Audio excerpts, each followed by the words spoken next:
big updates to map consistency, an expansion of the recall system, and the results of those aim punch tests. All this and more as we dive into the Update 35.1 patch report. First up, as we talked about in the 2025 roadmap, we're starting our big moves towards standardizing key gameplay elements of the Battlegrounds experience. This will be a phased approach over the next several updates, and we'll begin with items. You'll see things like the zipline gun, emergency cover flare, and stun gun appearing across all Battlegrounds, while things like thermal scope and blue chip transmitter are being removed everywhere. Take a look at the roadmap for all of our upcoming plans, or the patch notes to see the specifics of this first set of changes. Another way we're unifying the experience is by expanding the recall system to all maps, which means it's now available on Karakin and Paramo.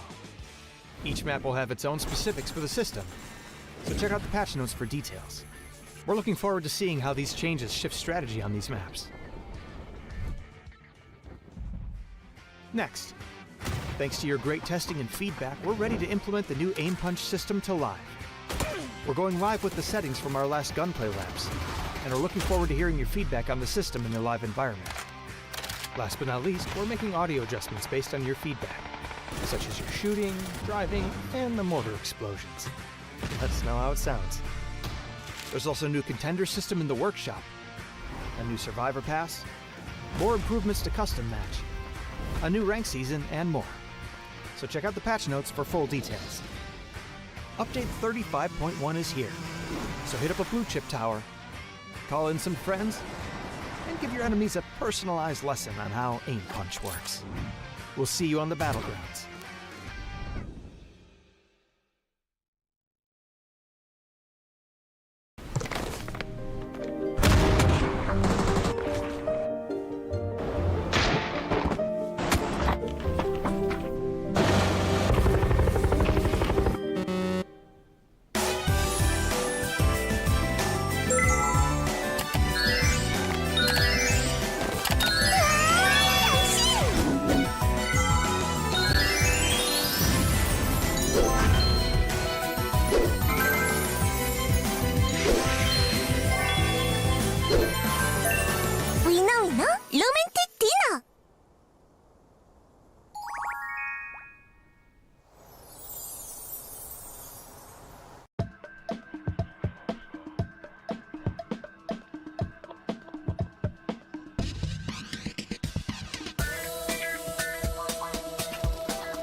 Welcome to the PUBG Players Tour. This year, we're introducing structured competitive play in third-person perspective mode for players of all ranks, levels, and ability. Here's how it works in EMEA and Americas. PUBG Players Tour competition is held in 2-week phases. Each week, you and your squad can compete in player scrims. Think of these as a great alternative to ranked play. Each day of scrims will feature a variety of maps, with defined team and lobby sizes to ensure a balanced best-of-3 rounds. Teams will earn points based on their performance, and daily leaderboards will track their progress. When the scrims are over, the top teams will qualify for the PUBG Players Tour Cups, where they will be joined by up to 10 invited teams, featuring some of the best players in the region. Players' Cup leaderboards will track team performances across 2 days of play, with the top 8 squads progressing to the final round of competition. Players Masters are the pinnacle of the PUBG Players Tournament. 8 teams from each of the 2 cups will engage in fierce competition for a huge prize pool in each region across the PUBG Players Tour season. And for times when a Players Masters isn't scheduled, you can still get your PUBG Players Tour fix with Super Cups. These work just like Masters events, where again, 16 teams, 8 from each of the 2 previous Players Cups, compete for a share of the total cash prize pool. Welcome to the PUBG Players Tour. You know the game. Be a player.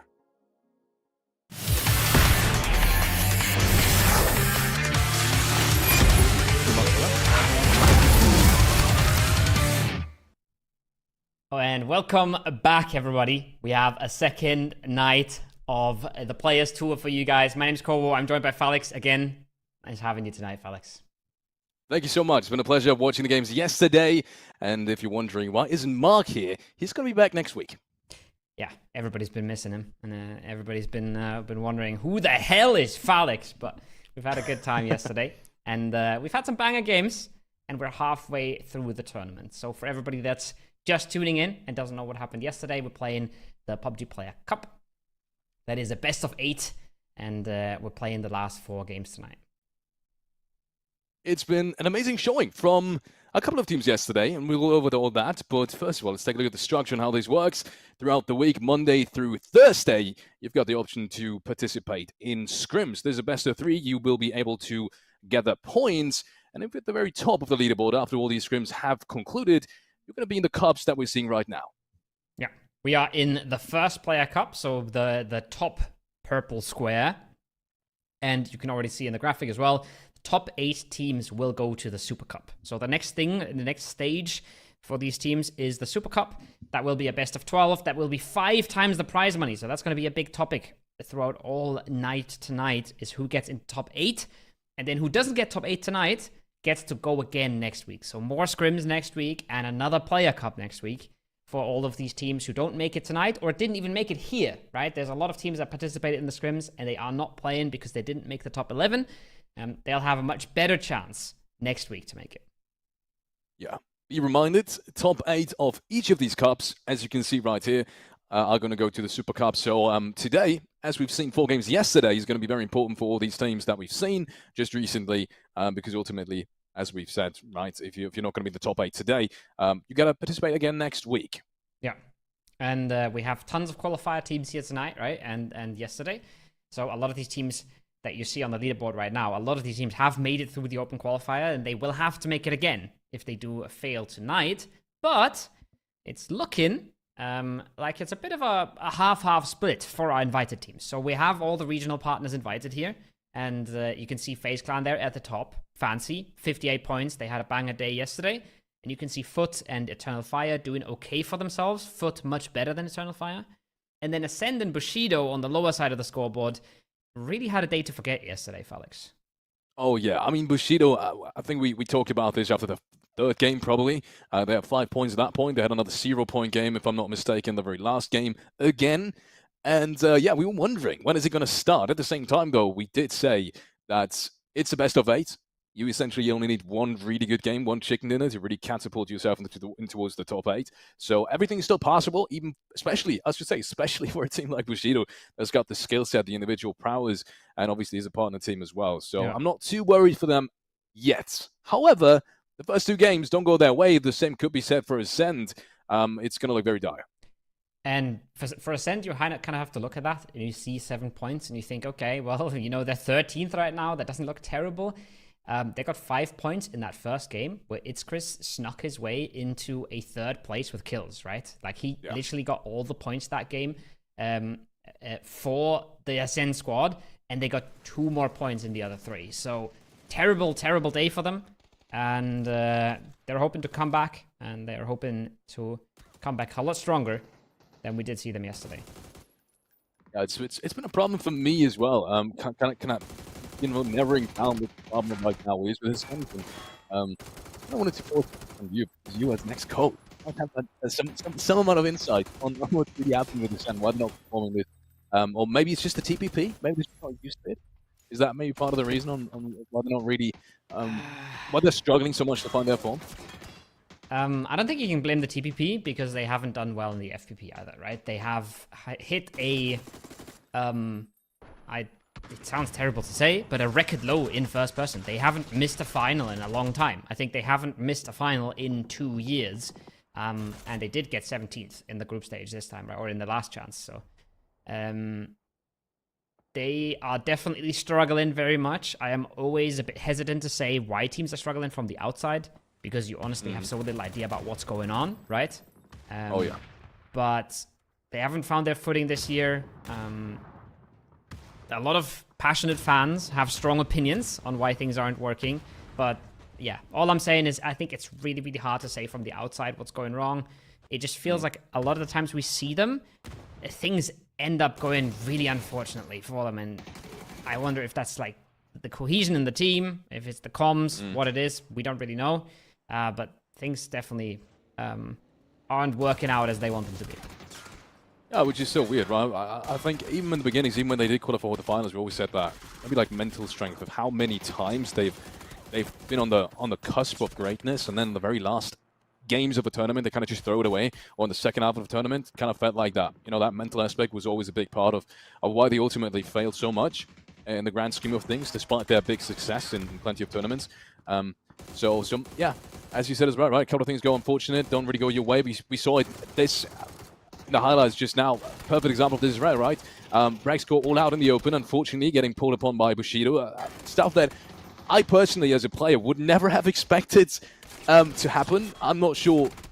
They obviously didn't either. I'm not sure why Bushido was even there in the first place. It was a very far northern, was a very centralized circle. And they went very far up north to kind of sprung that trap on Ascent. And at the same time, you know, obviously the glider in the air as well. And that's one of the 8 rounds gone, just like that, right? A mistake like that happens. Timing happens. A team that you don't really expect, that you haven't really played against happens. And there's the same story that could potentially be said about plenty of these teams.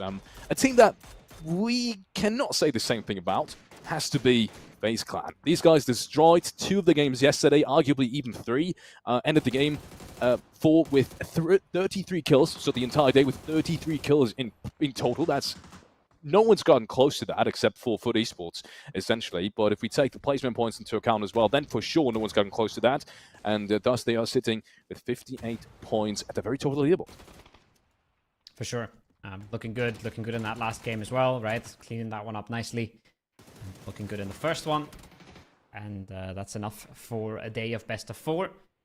A team that I'm really surprised by.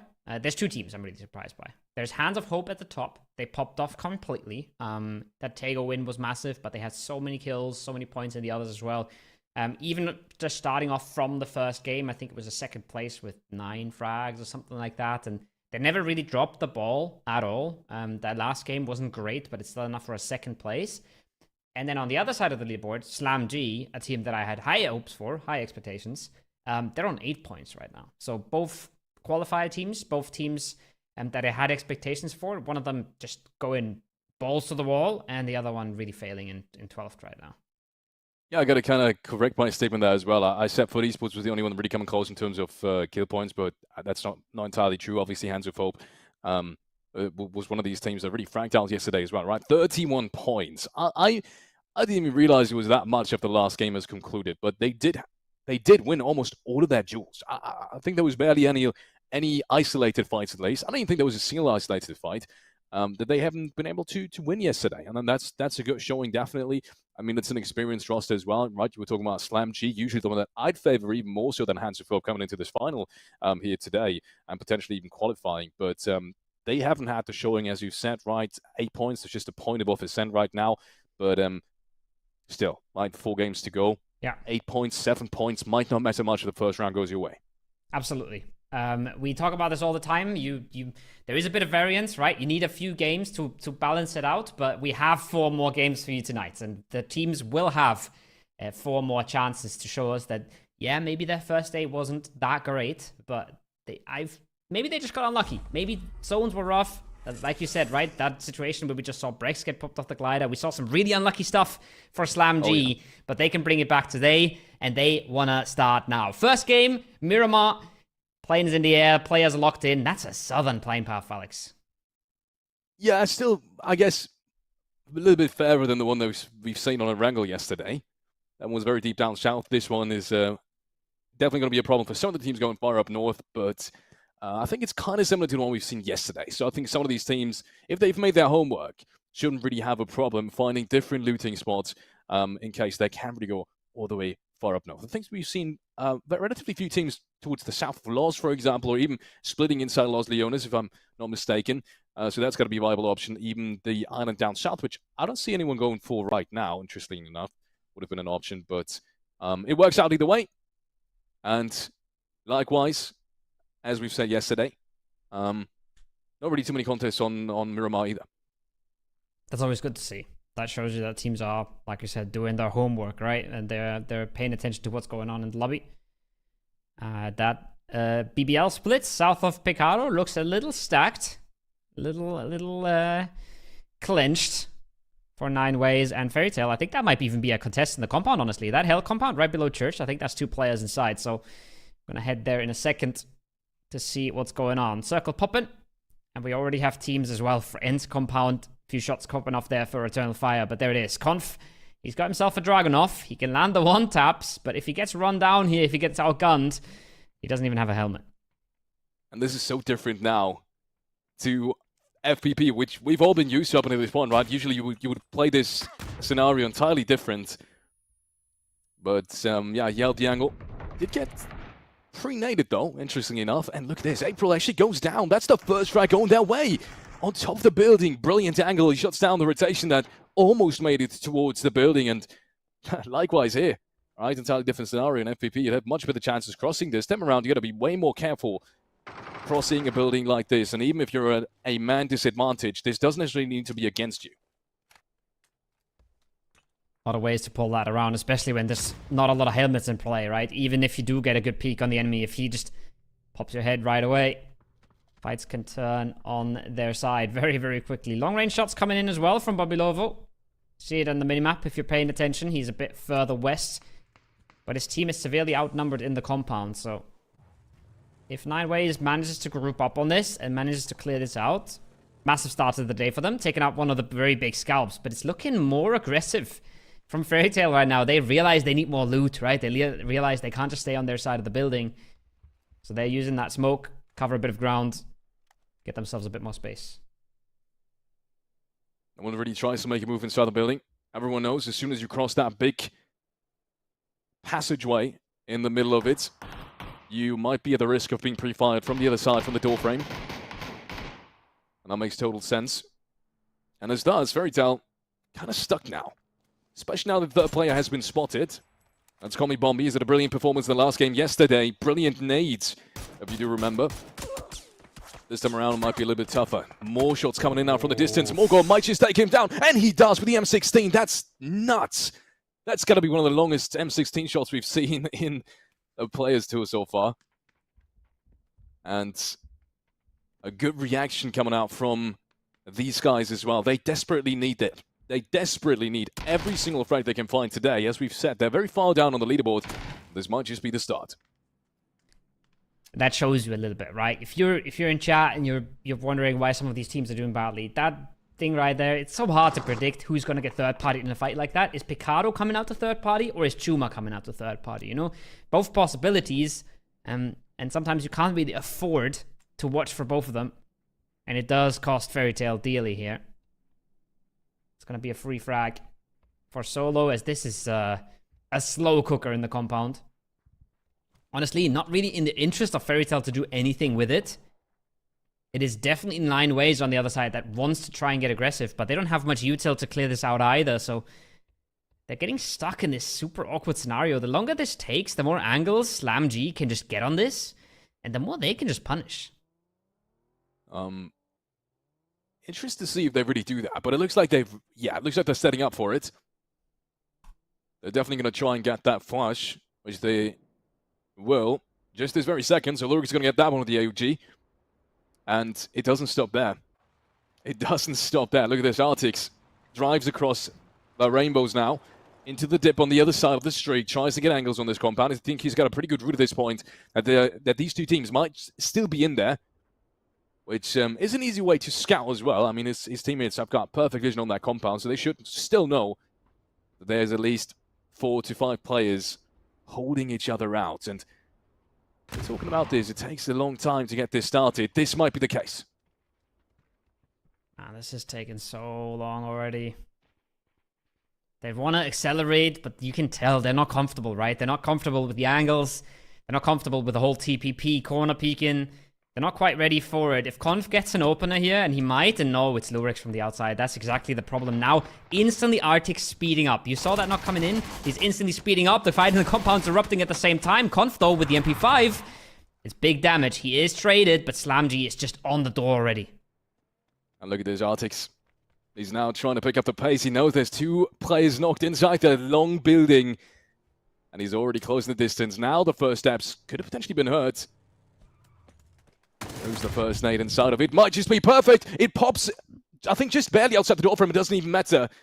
He's got the barrel in hand. Scissor goes down. There's 3 potential eliminations inside their long building. If he would only know that the 4th player is all the way on the other side, these would all be easy flushes for him, and I think he's going to realize that any second now. Yeah.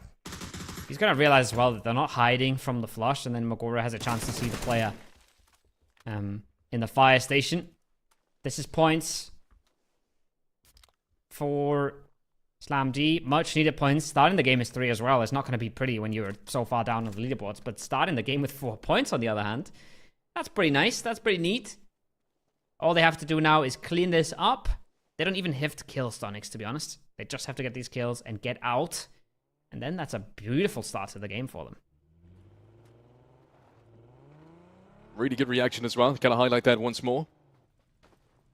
That angle that Mogor tried to take on the first Fairy Tail player, that's not a given. He actively had to pursue that. He actively had to push out of the compound to potentially participate in that fight. And I think he wasn't even known originally at that point. I think he just anticipated that he was going to stand there. If I'm not mistaken, didn't even put out a shot from when he originally got knocked down. So great stuff coming out from SlamG. They might just get the 4th one, and they will. Perfect play coming in from SlamG. They dominate that early game all around that compound area and will be the sole victor out of all the 3 teams that just fought.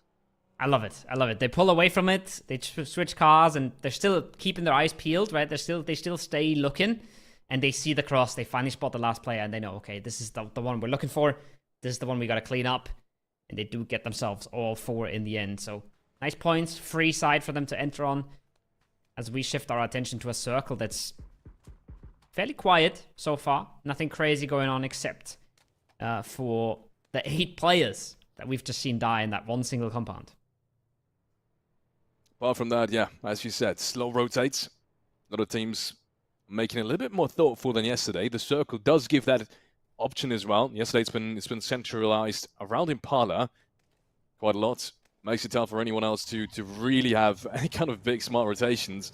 We saw it for Esports. I mean, held down a single side. Impala had like 3 teams, so apart from that, there's not really much to fight for except for the south and the western side. Western side is almost all open.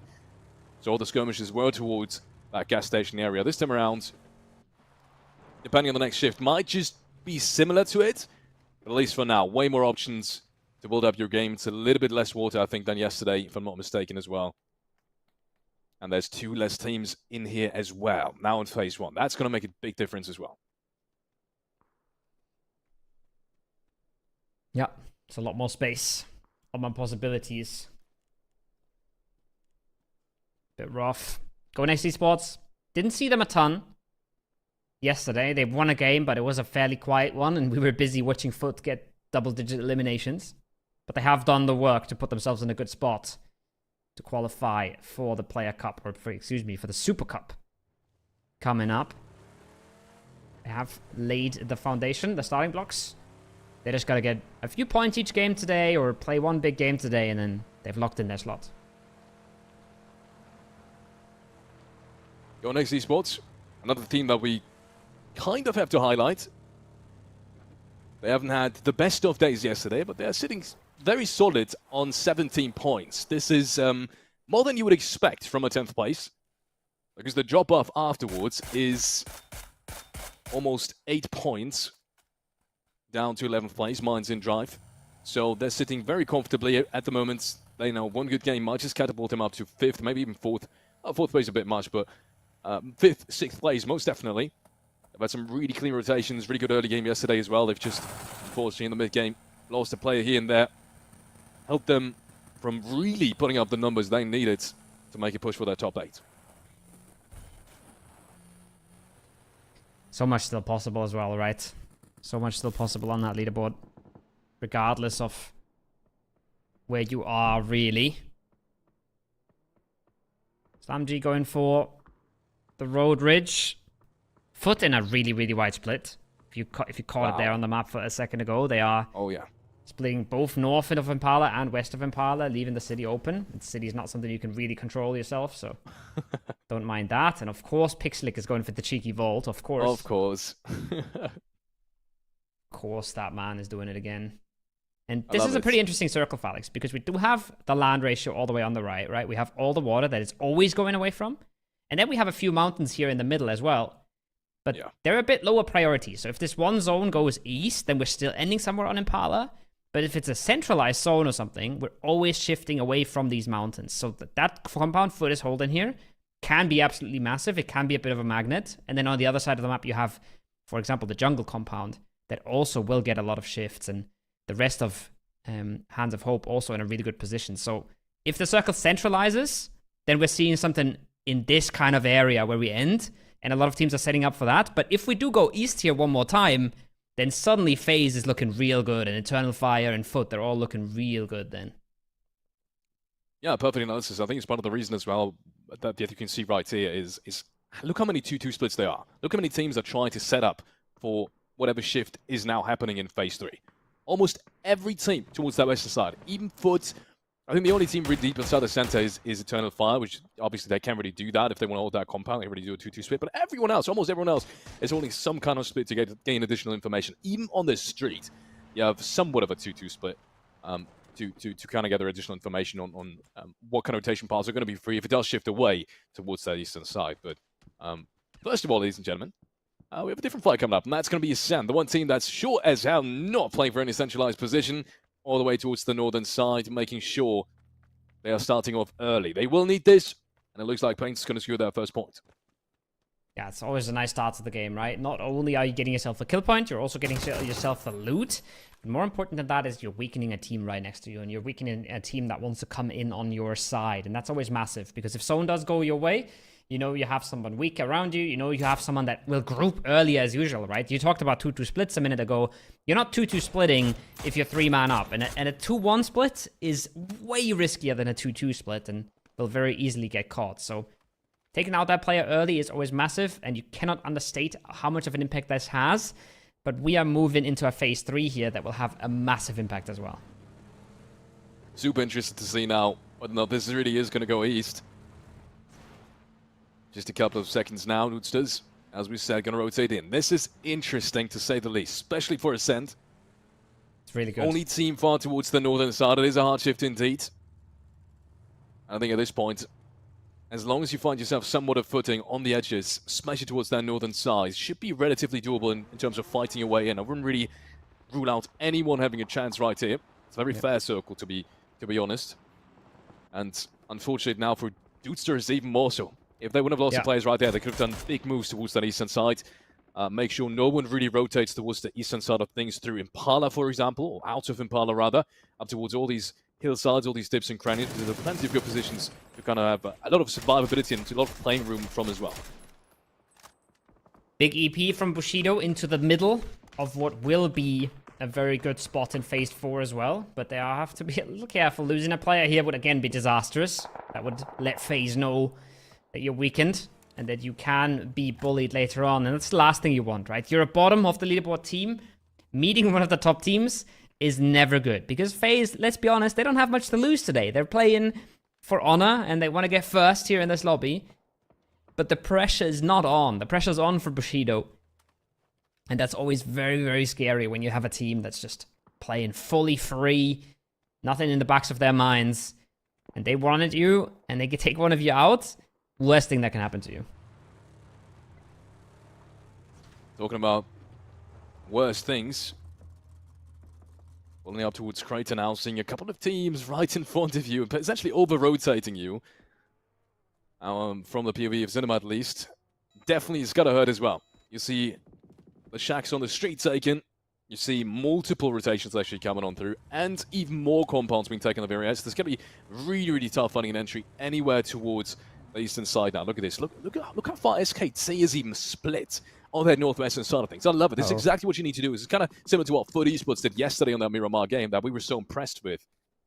And they were really able to hold that for essentially 3 to 4 phases. I know this time around it might be a little bit tougher. There's a lot more competition on each edge, especially towards the northwestern side of things. But still, if you're a team like a Zen, for example, you got to make it work. Got to make it work. These are the games that they excel in, usually. Getting their own edge. Getting kills early. Ooh, nice bit of damage from Bubuki comes out. This is going to be another bit of a standoff, but now he's so severely outnumbered, right? Akim is on the other side of the road to help. If he doesn't get a knock instantly, but he does, and they get a double, and they make it work, and they're looking good at this now, Felix. Double nade surely coming out from Belief, but the blue zone is holding them back, and just like that, ADR, just numbers advantage, disadvantage, doesn't matter. Really good first 2 entries now. 100 ADR still only on 3 players. Unfortunately, that's another flash. You might just use that to get closer to the player that's in the hallway. But unfortunately, you might have just missed his timing. Now he might just fight 2 players again. I think through third person, they might just have a pretty good idea on where his position is as well. He needs help from his team. First nade comes on through. 43 damage. Doesn't take him down just yet. And now the rest of his team has arrived indeed. This could be a massive, massive nade. Let's see if it pops out perfectly. I think it's not cooked quite enough. It is, though. Ansley goes down, hits the ground. And that's the first entry they need. Just 1 player left standing. 1 player left. He's hiding on out in the smokes. He's biding his time. Up the stairs, down the stairs. It's an absolute mess in the compound. 2v1 as well. Don't forget that. This is incredibly winnable still. For Believe. This is not locked in just yet. Wabuki looking for a bit more util. You can see he picks up a nade and a flashbang. They haven't even realized that that player's gone down already. Now they have. Now they know. But Akeem... Ooh. That's clean. Nice drop shot to win it out. That was looking like he lost that fight already, but the drop shot wins it. I think he would have had support from his teammates in the back as well, so no really matter how that went out, they still would have won this. But let's take a look at Eternal Fire. They've been sitting inside the circle for very long. Now they have to move for the very first time. This is going to be an important fight. Nate comes out. The Mad looks for another frag. He does take him down as well. It's just 1 player left standing now, right in the dip in front of him. And even he falls to the ground and gets taken out. Go Next is not going to have any luck in the 5th round of this qualification stage. And why? Because Slam G was in the backlines as well, third-partying that with heavy hand. And the same is probably going to happen to Ascent. Oh, it's disaster for Ascent. They were just setting up. We were just talking about how these are the games that they do well in, and then they lose Chris to FaZe. They lose Brexia. Payne's knocked at the same time. Oh, it's absolute disaster. Keely's the only one that actually got a knock in this entire fight from Ascent, from all 4 players. And now he's just stuck in between, trying to make a run, trying to go somewhere, but FaZe is already trying to close that door as well. You can tell how awkward this is for him. He doesn't not know where he wants to end up here. Trying to maximize points once again for an Ascent that just can't get things going. Maybe a bit caught off as well by Freeside, just flying into Truckstop right behind them. Putting them in between multiple teams all of a sudden. There's still a chance that Killy clutches this out, but even then, we're looking at a 3-point game max. Probably the best case scenario. Spots the first player. That's got to be a clean shot. Killigar takes him down. Kantix hits the floor. He's looking to go for the flash as well. He gets it. That's the 2nd point secure, but now his position is given away for sure. And look at this. This is perfect reaction. Unbelievable play coming out from these guys. I mean, as clean as it gets. No time wasted whatsoever. They know his position. They pull up. Don't give Killigar any playing room. And they take him down as a result. That knock doesn't even matter. They'll get him up for sure. And they wanted this as well. They needed this. They needed this so desperately, making sure no other teams towards the northwestern side of things, because look how many teams still remain. There is Slam G, a little bit towards the southern side. There's Faceland in the deep circle center, and even Bushido with a really great spot and no pressure at all. And they will have the opportunity now, third-partying plenty of teams that trying to want to make it into the edges. Big frags from Lyrics on the other side as well. Eternal Fire wants to come out of the compound. Lyrics says, well, not on my book. Big points to be taken, big scalps to be taken to make that game playable for themselves, because you can see that ridgeline Eternal Fire is playing, where Ketba is at, that is extremely powerful. Artix, Mogore fully in the open to that. They don't have a ton of space if Eternal Fire gets away with it, so they really gotta make a move. Either push further north, send it in the middle, or try and take the fight versus Eternal Fire. Neither of those is very easy. But they've gotten 7 frags already. They're spread themselves nicely through the team as well. So they have warmed up. They're ready to go. They're hyped up. And they have a lot of teams around them that are very weak in numbers as well. So super doable if they want to try and sweep that northern side. That gets cooked. Mogo is looking for a really far one. If that would have been uncooked, maybe would have even rolled down the ridgeline. But unfortunately didn't happen. Slamg is going to stay in that 7 frag, 7-point total for now. We are approaching that top 8 mark, but it's not happened just yet, which is kind of crazy considering the circle. But I said this before, it's a good circle to play edge to edge. A lot of playing room in through the south and the northern side of things. Vehicles obviously will be a big advantage, but not a necessity, I'd say, in this specific circle. A lot of fighting potential on foot as well. And talking about foot, they finally pulled up. Southeastern side of things, they will be greeted by 2 different teams. I'm not sure all of these can coexist. I wouldn't put it past foot, kind of sneaking in somehow and not really entering that fight that's going to happen between 180R and Dudesters. But since there is a position they can play in the southern side, you can see one of the players is already in. But I'm sure they, I mean, you said it yesterday as well, right? Surely they want to get a piece of this. Surely. Now that the shots are being heard as well, Shin has shown his presence. T-Bone's going to get a bit interested. Going to investigate, slowly but surely. Trying to keep it slow. The smokes are going to even draw him in further, I think. He's going to make sure to pick up a point here or there. More and more shots popping off as well. This fight's going to go into full effect, and Foot's just going to be ready to pounce here for Alex. They're waiting for this. They want this to happen, and there's the first one. Easy pickings, and they will try to get more out of that as well. They don't want to move into their side of the circle before they have cleared some teams on the edge, and they're doing just that. Perfect play from Foot. Perfect timing as well. They waited for their very first knock onto 180R before they really made their move up the hill, and now they're third partying. Look how much kill potential they have in front of them. There's 2 players from 180R further back. One of them is knocked. They've got one in the smoke in front of them, and even the Dudesters right next to them are dying to the blue zone. So this is absolutely perfect right now. Next frag goes out. Akam gets shut down with a nade, and now it's just 1 player left standing right in front of them. 1 player they could potentially hit with another nade.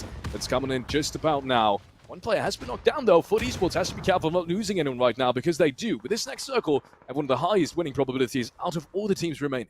100%. Being on the edge here is fantastic, and not being on the edge like Bushido was always super, super tricky in circles like this. You have to have so many teams on your radar all around you, and at some point somebody's going to pounce and try to get you out, and that's literally what just happened in the middle there. FaZe Clan struggling a little bit, going out for kills here, going out to get aggressive, and they are now getting peppered through the smokes. Hoping to at least keep 3 up, but this is not even looking all that good. Mexi is half HP, barely gets inside the compound again.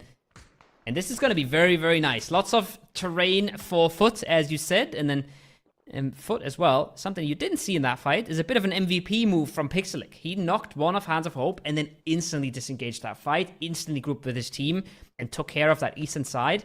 If he gets knocked there instead, then suddenly Foot is losing members. Hands of Hope has way more space and way more time, and then their game doesn't look nearly as good. Yeah, 100%. I think Pixelic has always been amazing in terms of quick decision-making in these micro situations, these micro decisions that they need to take in inside fights for his team, and I think he's just excelling that in Foot Esports even more so. So, good stuff coming out from Pixelic. It's far from over, though, especially for Bushido. They had the high ground and they had the circle center for a very long time. This time around, it's not going to work out in their favor, though. It's only going to be the 6th place with a couple of points. I think barely 2 or maybe even 3 kill points at this point. Not the big round that Bushido has been hoping for, but be reminded, they didn't have a single placement point before this game. This is the very first placement point, or the very, well, 2 of them now, but the very first placement points in total that they will have on the overall leaderboard. Champagne bottles will be popping at the Bushido headquarters. But right now we're slowing it down a tiny bit. I was going to say that, but I think that Eternal Fire knock is going to speed things up right away again, because Hands of Hope knows this, and they know that they have a chance here to pounce, to take out a team. Instant re-knock, half HP is not even enough for Eternal Fire players. That knock instantly opened the door. Hands of Hope not hesitating there either. Instantly want to clear, maximize points, maximize space. And now we're going to slow down, but only until phase 7 tells us where we go. Because we talked a lot about how good Foot spot is, for example, Felix. But once they have to cross that valley, then phase will start playing out, will start pushing out. So the earlier phase has to play out, the better for Foot. The later phase can stay in, for example, if the circle does go north, the harder this game becomes for the teams on the south. Yeah. It's a good thing Foot has already made... has already sent one player across, as you can see right here. Question only is how much can 80 and the rest of them really make that cross as well with essentially this circle now. Because look, FaZe Clan doesn't need to move just yet, and I don't think they will. I don't even think they can. SlamG is going to have to fight this on the northwestern side of things. Maybe they'll take this as a chance to move out. If that fight is ridiculously chaotic and maybe, 2 each get knocked or something like this, maybe they'll take that opportunity to move out. But even then, like, really where? Because for Esports, they got great vision on that as well. So it's going to become a thing of who fights who first, who's got the better timing on making a cross work. Gonna be super interesting. So much is gonna come down to a few 1v1s, a few fights. It's not looking super hot for SlamG, right? But for example, the Foot phase and Hands of Hope situation, winnable for either one. Circle not really deciding anything just yet. Gustav gets knocked. Will just be a res though. Gets inside the building. Oh, Lurix, don't lose your helmet. We'll just slow them down another bit, but I mean, it's not looking good for SlamG. It's not looking good for FaZe. Who wins this game? I have no idea. Yeah, tough situation for almost everyone involved, especially now that Foot Esports has sent a second player across, and this isn't as easy now for Hope, because I don't think they realize this. They put a couple of shots towards 8C in his teammate, all the way across, but I'm not sure they realize that 2 players have already made it towards their ridge lines. And they've got a big split going. Hope has got a 2-2 split going, so if one of them gets knocked, just like this from Pixelic, suddenly, Foot Esports has got a perfect opportunity now to just roll around their southern side and actually take these 1v1s. Could have a chance, but the terrain's so hard as well, right? So many ridges in their way, so many things stopping them from activating. You can see Schengen, he's not even going for the res just yet. He wants to get more pressure out. He wants to show more presence before he does anything else. Now FaZe getting on the move, but also because they've seen Foot move. And now FaZe, they can cross the road if they want to. They can swing out on this. They can start taking a fight. So much pressure has just been lifted off their shoulders because Foot is doing exactly what you said they should. Yeah, look at this. They've grouped up, and I'm not sure if you saw it just there. Foot Esports had another car behind the ridgeline. That was their play, actually. Sending 2 players across, I think, without a car, and then the last 2 grouping up with them via the vehicle they've had secured. This is a great nade coming out from Gustav. Takes down 2. Schengen was able to secure Lurix, though. I think he would knocked just a tiny fraction before that. Fraction of a second. Either way, though, they will be eliminated as well. It is down to just 3 teams, ladies and gentlemen. Foot Esports, FaZe Clan, and Hope. And depending on that angle now, FaZe Clan still needs to cross the road. Not looking good. Not looking like an easy cross. Nox can get you a whole long way, though. Hoppage going down, for example, he goes down to 30 HP. If he does get knocked, then it becomes all but possible. They realize here very clearly they can't go into Foot, right? You saw Mexi peek in that, and you saw him instantly realize this is not an option. We gotta get openers. The nades are coming over. They're trying their best. It's close, but they need a bit more follow-up. If this one's on the money... Oh, I thought it was enough. I thought it wasn't enough. I thought it was too far. Hoppage got the first hit off. He can stand up. He can absolutely dominate here. But look at this, Foot Esports in the meanwhile, they'll just be laughing at this. They will close down the distance because they know they're all fighting. One more shot comes in from Fex. He takes down the first one. He does get traded. HP's there, but another knock comes in. Gustav, to have the right-hand side, is able to shut him down as well. And just like that, it's one player left standing in the midst of all of them. And Foot Esports surely is going to have an angle on this any second now, unless... doesn't seem to be known at this point. Foot Esports has got no idea. This might just be the downfall for them as well. Oh, what a shot. 80 gets taken down by Nabat now, who has to have, I mean, one hell of a performance now to get anything more than that, because this position is not only known to Foot Esports, but to FaZe Clan as well. But this in turn means not only Foot Esports is to play down, but FaZe Clan has had time to resurrect their players. They're down to they're up for a 3-man again. It's a big equalizer from Nabat. Not just slowing Foot down, getting the flush as well. Equalizing numbers so big for FaZe. Still, they don't have space, Felix. They don't really have anywhere to play. So unless they find a big opener again, like they just did with the nades, it's still looking good for Foot. but it's looking a lot less safe than it did 30 seconds ago. Good angle still for FUT Esports. I'm just worried as soon as FaZe Clan is really going to play that ridgeline they have to the fullest of their advantage, it might be tough again for FUT Esports. You can see, due to the fact that it's third person, due to the fact of the of the topography of the rest of the land that we have available right here, it looks like FaZe Clan's got the better angles from this. But yeah, I mean, it's tough. Really depends on who's going to have to move a tiny bit earlier than the opposing side. Lots of smokes already being thrown. I hope FUT Esports got plenty more of these, because this might just be a tad bit early. Keep in mind, we still got 2 minutes and 15 ahead of us. The only reason I'm saying is that FaZe doesn't have space is because FUT has an entire ridge more, right? They're way closer to the center now that FaZe is. FaZe will have to come down, but they do find Vard, and somehow they managed to take that 3v1. Somehow they managed to isolate that, so Vard not actually able to survive. Gustav will have a really good idea about where Nabat is as well. This is looking good for FaZe now. They found all the entries they could ever need. The flashbangs raining out. Gustav taking matters into his own hands. FaZe could still trip over the solo here, Felix, but they are looking fierce in this. Oh, wow, this is such a smart play. This is an incredibly smart play. They just do not even go for the solo. They want to push FUT Esports here, and they want to get this done and dusted. It is one trade, but that's not going to be enough. FaZe is going for this game. 2 players left standing. They know where their butt is. And can he do something incredible? That's going to be the question. He spots the first player. Nabat is looking for the headshot. He takes him down as well. And he's got the chance now. But he gets taken down through the smoke. Unfortunately, it's not meant to be. Gustav is the hero that FaZe Clan needs. And they just pick up on the performance that we've seen yesterday. Incredible. I think it was 14 frags again. Are you kidding me? That's another 24 points for the top leading team that's already had almost 60. That push in the end was sexy. Them just ignoring Nabat, saying, I dumped 3 flashes into that smoke. We are running at FUT right now. That was nice. That was nice. That's not something you see a lot, right? Most people would slow it down, look at the smokes, figure out what they can do from this position, maybe ask for more nades or mollies into the smoke.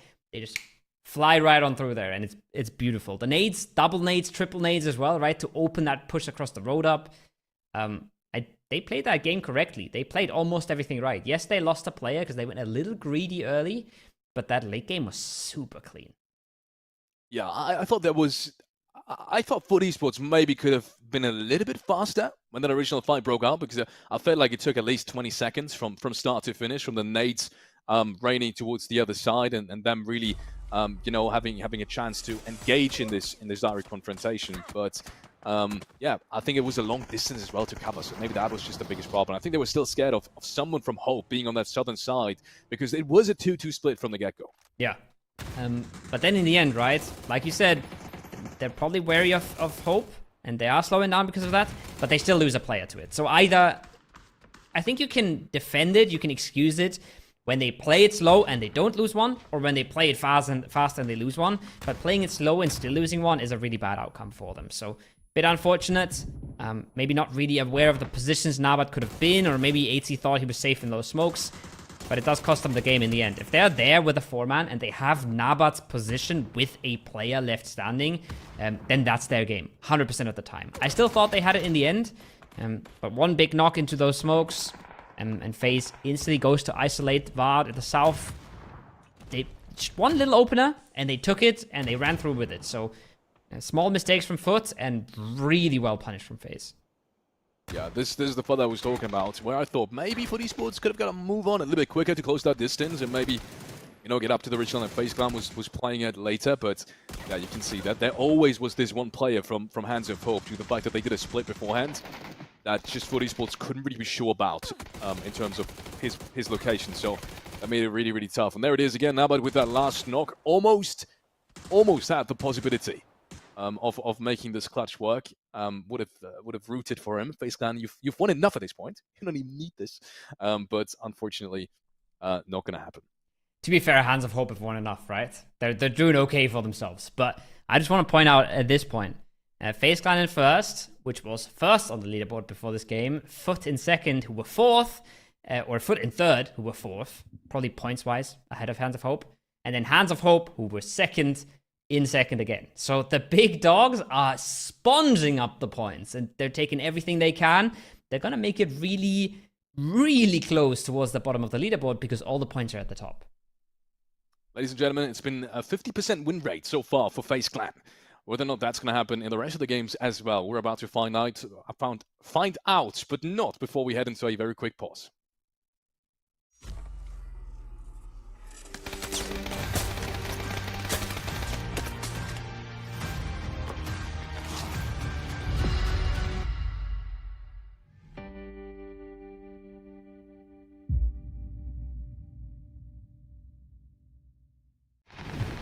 Big updates to map consistency, an expansion of the recall system, and the results of those aim punch tests.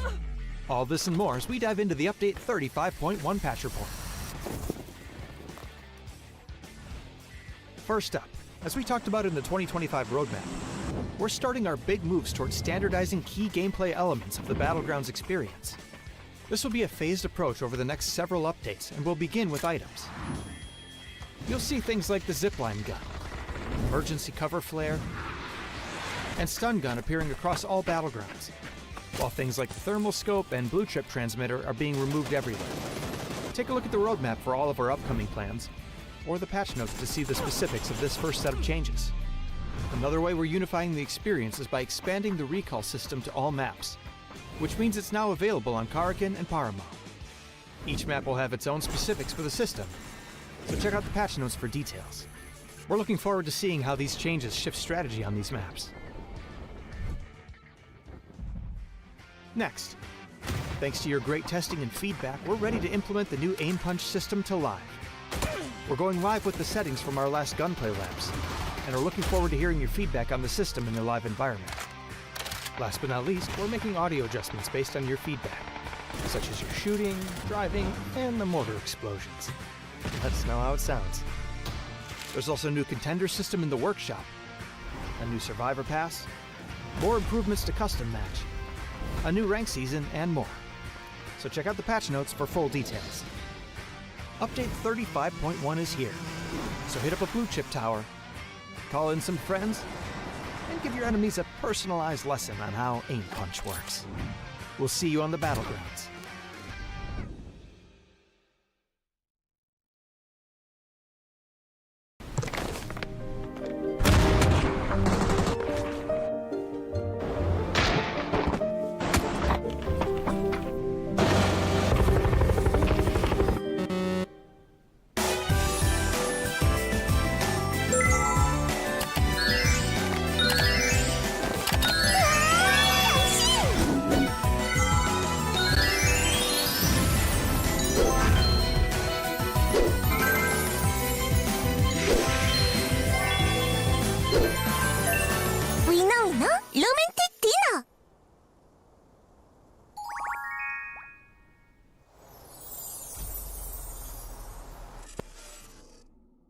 Quick break, and we're back. And we're back for map number 2 of the night. Match number 6 of the tournament. You just heard it. FaZe has won 2.5 games, 50% of the 5 games that we played. The math is popping. Not as much as FaZe Clan, though. Yeah, thanks. In my mind, we already skipped the next game, but obviously we didn't. FaZe Clan, 82 points. So it's actually, obviously, it's more than just 50%. Depending on the next game, it might be. 35 placement points, 47 eliminations. And what's even more crazy is that there's 2 teams that get somewhere close to it. Yeah. Right? Hands of Hope, 60 points. Yes, total points might not be that close, but in terms of frags, them and Foot Esports are relatively close, 37 and 35. Once again, considering that they obviously haven't been able to finish off some of these games as well as FaZe Clan has, still absolutely absurd. I mean, 47 frags in 5 games is just absurd. Imagine how much fun these guys are having, right? Imagine how much fun these guys are having getting almost 10 kills on average, right? That is absolutely crazy. And I don't expect them to keep up this level, but it does not matter. They're looking super solid for first place right now. The only thing they have to worry about is Hands of Hope. And everybody else in the lobby at this point, they start flipping the script. They start saying, all right, I mean, if FaZe gets more points, that doesn't affect us at all. We'd rather have FaZe get the points than maybe an Ascend or a Bushido that can take our slot away, because these teams, they're in their own league right now. Yeah, 100%. I think there's an argument to be made for the top 3, as you've said, right? That if you can give anyone points, it's got to be these 3. I think it's gonna matter at this point already for some of these teams that are in the bottom, maybe in the bottom 5, bottom 6, and really do need it. Talking about teams that really do need it, we said at the start of the day, right? Bushido, once again, they had the opportunity to make something big happen. Phase 3, Phase 4, almost Phase 5, were perfect positions for these guys. They just weren't able to convert that position, unfortunately, to any significant points. Same could be said about Ascent. They did get that hard shift on Phase 3, I believe it was, towards that northern side, but falling short on all the important fights yet again. That's got to change. 100%. Not fun to watch. Not as fun as watching if you're a FaZe fan, for example. Then those guys are rejoicing right now. They're having a good time. Ascent. I'm having a good time as well. Ascent struggling. I'm having a terrible time. I'm here casting PUBG with you. You know, it's a rough time. Yeah, I'm sorry. Yeah. It is what it how is. it goes sometimes. Mark is going to be back next week, by the way, for everyone out there watching, thinking, what is this guy yapping about? Yeah, Mark is going to be back. Unfortunately, he couldn't be here this weekend, so you had to make do. Don't sell yourself short, okay? Ascent, though, little sus on that northeastern spot. Gonna hop in one car as 4 and gonna send it towards airport or something along the lines of that. But there is a chance that they do clash. Belief going towards the same area. Ascent gotta be a little bit wary about where they loot and where they come in from in this phase 1 here. Yeah, I keep thinking it's actually better than it looks. I think the map looks worse than the actual situation for Ascent. Look how much space they have towards the western side, and they got to know this as well. They're going to know how much space they have, and it's part of the reason why they jumped out so late and opted for that northeastern side of things. Excuse me, I said western side. Eastern side of things, obviously. There's only really one team. There's Believe in between them and the rotate path. Anything else is probably going to stay free as well. All the teams towards the far western side are probably not going to wrap that far around towards the southern side to find an entry, at least not phase 1, phase 2, I could imagine. And especially since we have had probably fewer endings towards the eastern side, I'd say, just out of feeling, not really necessarily backed by data.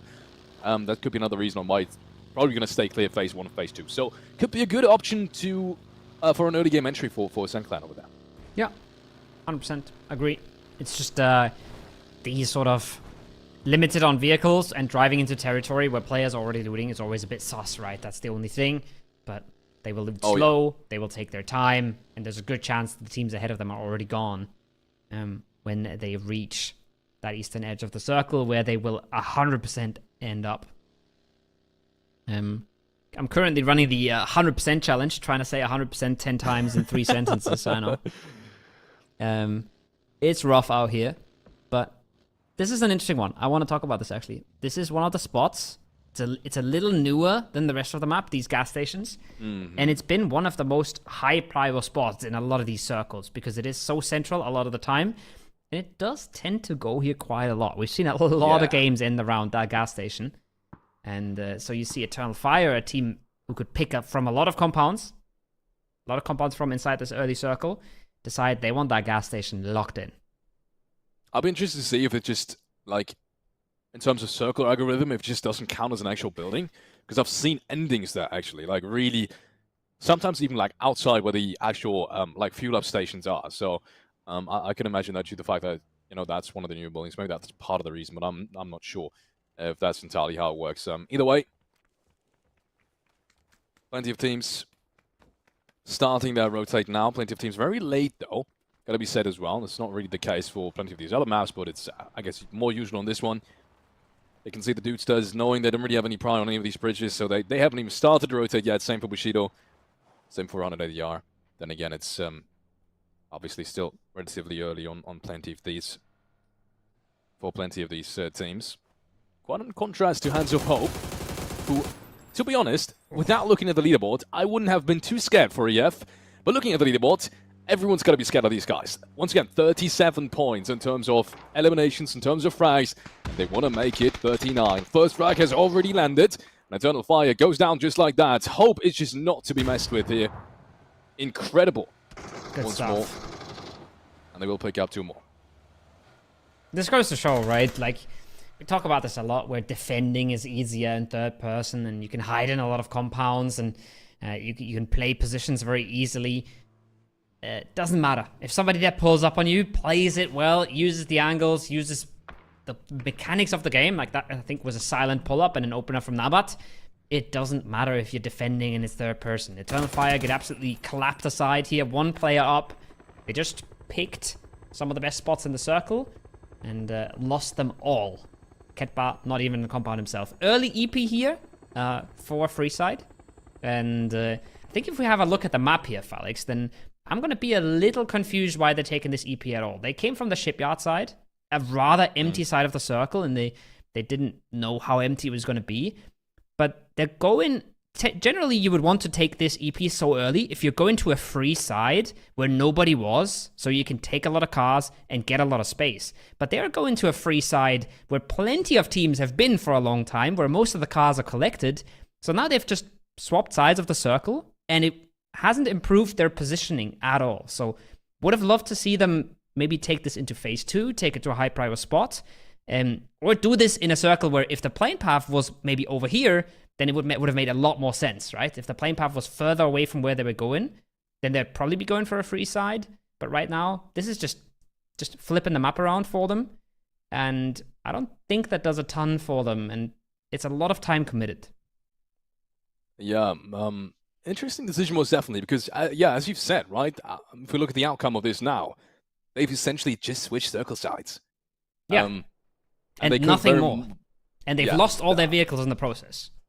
Yeah, they could have very well. I mean, if there was a necessity to use this, maybe you could still have used it in, you know, the next couple of phases. You'd have way more clarity in terms of where this is really going to go and whether or not you're even going to need it.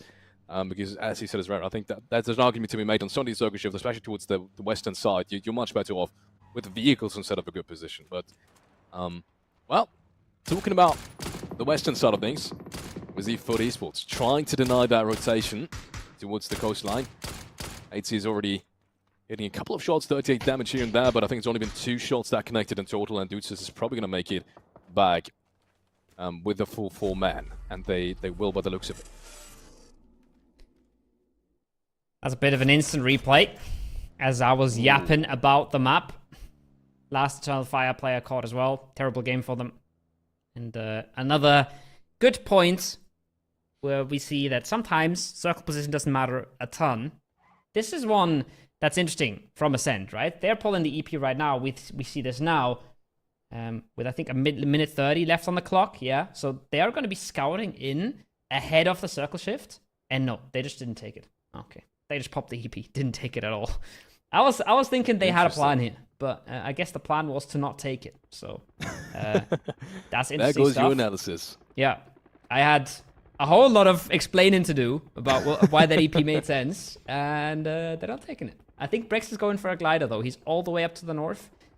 He might have spotted a glider here if he has a gas can. Yeah. Is Kilyak high on one already? Is what I'm thinking, looking at the map stream, because he goes very fast right now. I doubt it. Yeah, probably not. This is why I get paid the big bucks, you know? Yeah, this is why you get paid the big bucks, and I'm just here to support, to replace. Never mind me. Yeah, it looked like it. He was driving to. Looked like he came from the border almost, and just flew through or close to it. But no, not the case. Interesting rotation path, nevertheless. Ascent. At least one thing can be said about them: haven't lost a player just yet in phase 1, which couldn't have always been said about yesterday, especially. They have lost a player here and there in phase 1, phase 2. And so far, at least for today, that looked a little bit more solid, a little bit more consolidated, a little bit more Ascent-like. Yeah, it's also really good for them to have a glider. I think a lot of good Ascent games come from Brex and the glider. We haven't seen them being actually able to do it. Remember the last time they died for trying to take it? So a lot of the good games have come from that glider usage. And hopefully this can be another one of that. And there is the shift. And this is what we would have talked about, right? Now, being in the middle of this circle with an EP, you drop on pro player's head, and you suddenly have the second best compound in the game plus a kill or something like that, right? That's a good use of an EP. I'm super down for that. Not what we ended up seeing this game, but with Eternal Fire going out already and a few teams taking it slow, there's still plenty of space in the zone. A lot of these teams will now make sure to grab any of these available spaces. As you've said as well, right?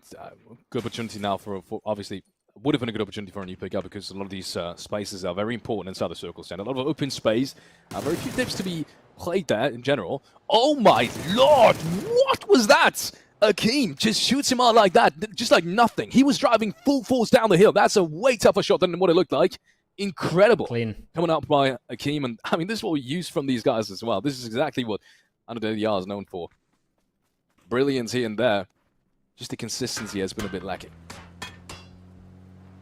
They've still been popping off here or there, right? They've still been putting up the numbers here or there, but I guess by here or there, I mean one game. So yeah, you're not wrong. Consistency has been lacking. They were one of the teams that did make it to the first Masters. So successful in the past in these events. Also successful to get here again through the open qualifiers. Yeah. They're a good qualified team as well, I want to add. They're a really good qualified team. I mean, they've always had to make it through the qualifiers. They've almost never been invited. So they've got a lot of experience in playing open qualifiers against a team that you necessarily haven't really played against. For sure. There's one thing you have to say is they've made every single player cup so far. So they've always made it through the scrims, which is mighty impressive. And they didn't make it to the Masters in the first attempt. In the first attempt, there was just a lot of the partner teams around that were playing really, really good games. ADR couldn't quite catch up, couldn't quite keep up to the speed. They made it on the second attempt. So even if they don't make it here, they're still one of these teams that looks good for next week when we carve out some of the top teams of this lobby and we add in a few more qualifier teams. I wouldn't be worried if I was ADR. Yeah, no. I think you still got plenty of time, obviously, to solidify your positions inside the top 8. For a team like this that's, been performing here and there. Don't worry, after all, it's top 8. It does forgive plenty of mistakes. Just not all of them. Talking about Ascent, for example. Once more, we'll now try and find a position somewhere closer towards that eastern side of things. A bit of a scout rotate. It's Chris is leading that charge. Good shots coming out from April. Gotta be careful of not being shot out. They are driving towards Buksan by the looks of it. But probably won't go all the way.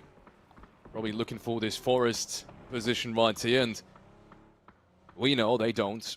No one is there. 15 more seconds. They're a little early on this. I think they would have loved to be maybe 10 seconds later and keep the momentum. Because you could still be in your cars driving, but it does give them a chance to reset and heal up here. And now they're on the send again. Brax in the glider, fly in, scouting, and the rest following in suit. But oh my god. How has he just got knocked? Did he just jump out? How is he? Who knocked him out of that glider? That's a good No way, question. right? I don't think anybody's there to knock him out, so maybe he hit a tree or something? I'm not really sure. This is not a soft landing, but Ascend is now going to play the forest. They're going to try to get this res up, which they should manage. And now they're going to be in quite a tricky position, honestly, for this late game. Similar to Bushido last game, yes, you're sort of centralized, but the crunch from multiple sides can get very real. Yeah, I mean, the only really good message is that there's still plenty of teams on the edges around them. The thing is, though, if anyone starts a fight with you instead of the rest of the teams that are all around you, like Bushido might just do any second now as they're rolling down that hill, and it's going to be a problem. And that's exactly what happens. Look at this. First player goes down. That's Kia Guy, done and dusted already. Flashed out as well. Metebe, there's no one there to train him either. The rest of his end has made his way down the hill. I think Kia Guy was meant to be some sort of anchor, some sort of information player to see if anyone's making their way towards them, which would have been a good ridge line to hold as well. Third person, that's a beautiful ridge line to hold. You get lots of information. Obviously, a big vision on anyone coming out of the city, but timing-wise, couldn't have gone worse. Ascend once again down to just 3 players, and it's been the story of a lifetime for them, at least in the recent months. That's so rough. That's so rough. That player, again, I won't get tired of talking about it. Losing that player means a lot. Yeah, games can still go well, but your good games would probably be way bigger games most of the time if you had 4 players. And your bad games will end a lot faster. Possibilities are a lot more limited. Vard had no idea about this player, but he will stay alive for now. Will make it to safety and probably get that first aid off. They have EP'd into Bushido.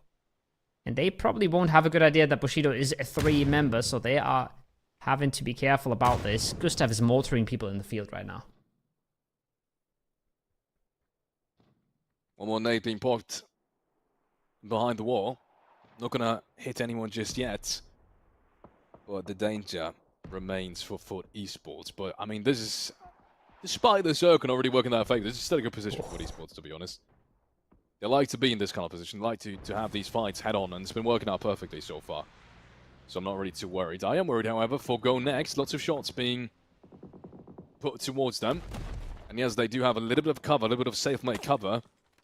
But if that leaves them, I love the angles. The later we're getting into this game, I'm not really going to get any better. Actually, they're going to get a lot worse in terms of survivability in that dip. I don't even think they have a lot of cars left. The same could be said about DUD and Believe towards the northeastern side. Looks like it's just Tatarin left to really hold out these two players. Yeah, they're spreading themselves thin here, Believe, but Tatarin has already gotten himself one, so he's made this a whole lot easier than it was a few seconds ago. Looking to follow that up with a nade. Zero swag. Doesn't really have anywhere to go. They might not want to stick around on this. They might not want this fight, but they also don't really have good options. Neither of these two teams has anything nice to play. Tatarin's teammates a little bit further off to the south. They're not helping at all. They are busy with free side, but oh, that's the car blowing up. But there's sounded like he got in another one, but no. Not sure how this is going to develop here, Felix. It's honestly going to be terrible for all of the teams we're watching right now because they have just nowhere to go. Yeah, if you look at the map stream right now, it's a hard west shift. And in just about 10 seconds, everyone's going to need to move. And it's a good thought that you just pointed out there. If he doesn't have a car, and he might have just gotten into one for a brief second, if he doesn't have a car, it's going to be incredibly tough. Essentially, you're just going to be forced to take that 1v1 because it's going to be the best case scenario.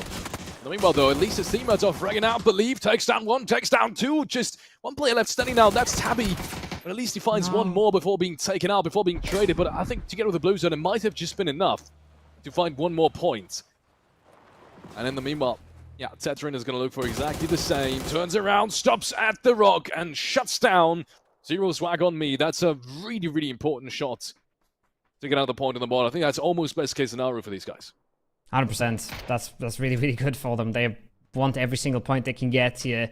The zone's absolutely cruel. Tons of field and a few good compounds. If you're on the far east, you're not looking for a good game. Ascend, they're looking to hold out Fairy Tail here. Fairy Tail looking to shift on south, but the further south they shift, the more Bushido gets involved, and the harder this game gets. So not pretty on that eastern edge either, but this is a fight that's cooking, but it won't cook for very long, Felix. I think this is popping off very soon here. Yeah, it probably is. Well, if Nuggets taken out, this is just the second team that's been eliminated in this round. Be reminded, we still have 14 teams left standing. And I think that's going to be a whole lot different as soon as Phase 5 has really come through. Good shots now coming in from Nelkop. Picks up April. Only shuts him down, knocks him, and flushes him. Same for Comp by the looks of it. There's a great shot as well. Unfortunately, he's cooked that nade. He's going to finish himself off. That's got to be incredibly unfortunate for Sonics there.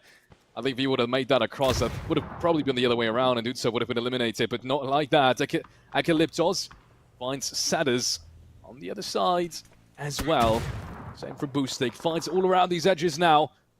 And I keep coming back to the point. I think when this phase is gone through and we're settling down a bit, it's not going to be 14 teams. Oh, for sure not. 14 is crazy for this, to be honest, but like you said, it's not long-lived, right? 9 away, trying to get away, but Shin has something to say about that. Finds one, almost finds the second. This could get dicey here. Xizo barely has any HP to work with, but he does find it. Does he have time to heal? No, he's out as well. 9-way. 9-way. Gonna go down to just one member. Akalyptos stays alive here, running for the hillsides. Disengaging one more time is big for Go Next. But they have found opening knocks, but no kills just yet. So they still have a big fight ahead of them here. I'm surprised with their survivability in the first place. You can see some of these positions can only really be played, you know, if you've got 2 or maybe even 3 smokes popped at the same time. At least that was how it has been a phase before. That almost took him down as well. So Go Next, still massive job ahead of them. Has to make sure that they're supporting Akalyptos over towards that ridgeline by the best of their abilities. First shots are now coming through. I think they're now trying to push this ridgeline. But we remind you, there's another team towards the northern side. They could potentially third-party this, which might actually work in favor of a go next, depending on how the smokes really come through. But looks like they're decently set up. And FS continues to prepare for this push across the ridgeline.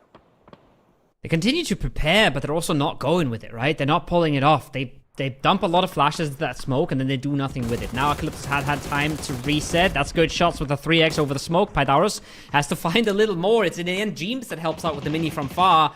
And just like that, this is getting hard. That's a beautiful nade. Oh, it's so close. It's so close. 1 HP.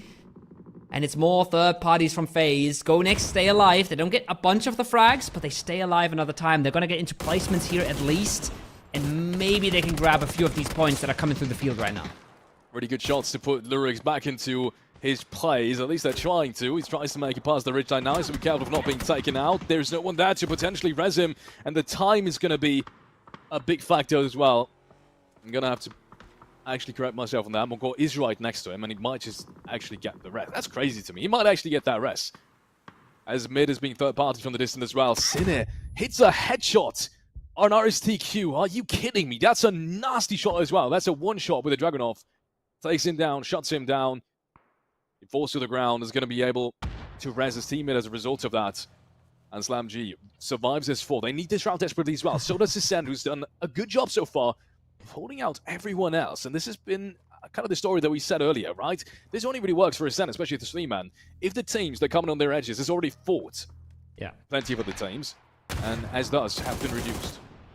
It's a good third party from Ascent, though. They push up when the fight pops up in Palance, and they punish Bushido there quite a bit. But we just did see that last player. We just saw Metabay prone it in, right? So that's going to be a bit of a backstabber for Ascent, potentially. It's something they have to be very wary of. As Go next.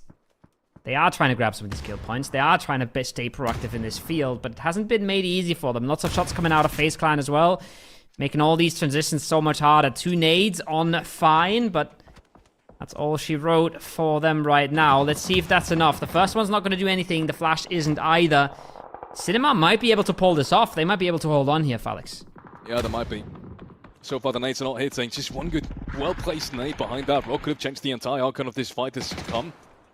But nothing has really gone there, unfortunately, for Go next.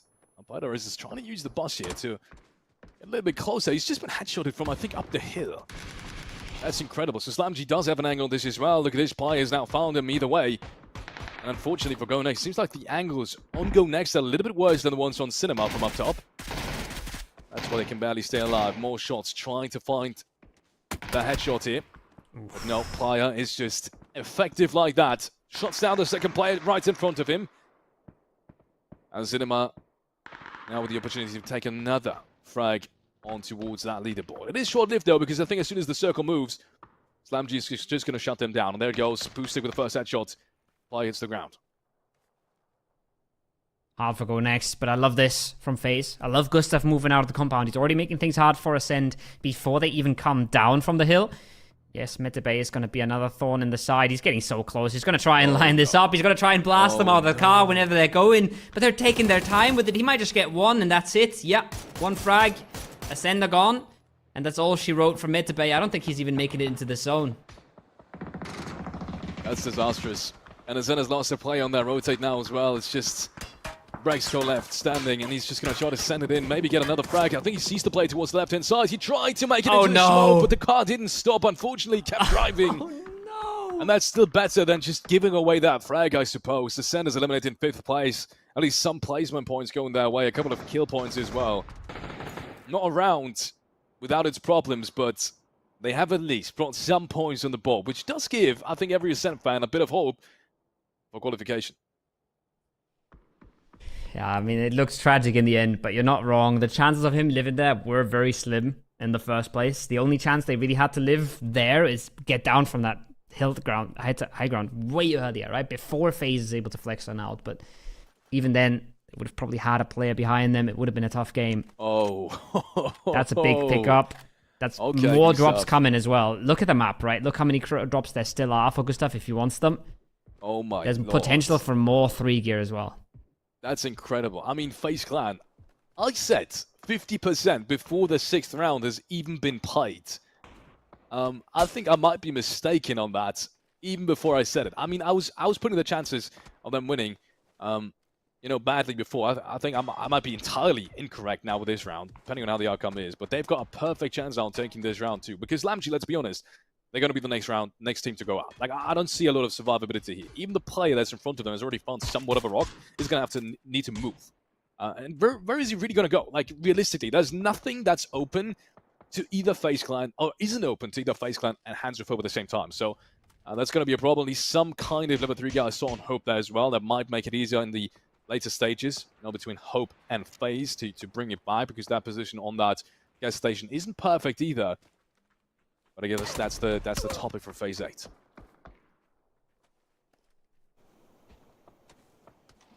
Who's in a helmet there? Not pretty. But yeah, 100%. That'll be hard for SlamG to get anywhere. 2 tires popped on that pony as well. Barely makes it to the rock. Not even in the zone just yet. Getting blasted, peppered from all sides. Game's not going to be easy for them. James is going to make sure of that. Make sure he doesn't get knocked himself. Mexi, not a whole lot of bullets left, but enough to bully into that smoke. And yeah, I don't know. SlamG, they got deployable cover in front of them, but that's not going to be enough. They would need more cars on it. They would need a lot of smokes. I don't think they have these resources. No. That would be a crazy Panzerfaust. There's no way. No. I thought that was going to be the Panzerfaust, but no, it isn't. It's Gustav for the AWM. Takes down the rigs. He's probably going to get revived in time, and I think the best case scenario for them at the moment, I think they realize this as well. It's just going out to the blue zone. I think if we're just not giving away any of these points, not that it matters, because both these teams alive are once again some of the top teams performing here, if not the top teams performing at the moment. So it doesn't really matter much, but still, you kind of just want to give away points for free. So I can understand if they just deny to the blue zone here. They realize, like, they tried as much, but there's just no way. But I stand corrected. They're trying to make it in, and it did drive towards the deployable cover. No one is really ready for that drive. FaZe has to move at the same time, so they're not super ready for it. And I think what you said there in the middle is absolutely true. You could deny, but who are you denying to? You're denying to first place and second place. It does not matter. So even if their expected points here are 0.1, it's still worth to go for it. And that's what they're doing. That nade is looking clean, though. And just like that, SlamG, I mean, down to barely 1 player now. Boosting about to get flushed as well. The Rex is nowhere to go.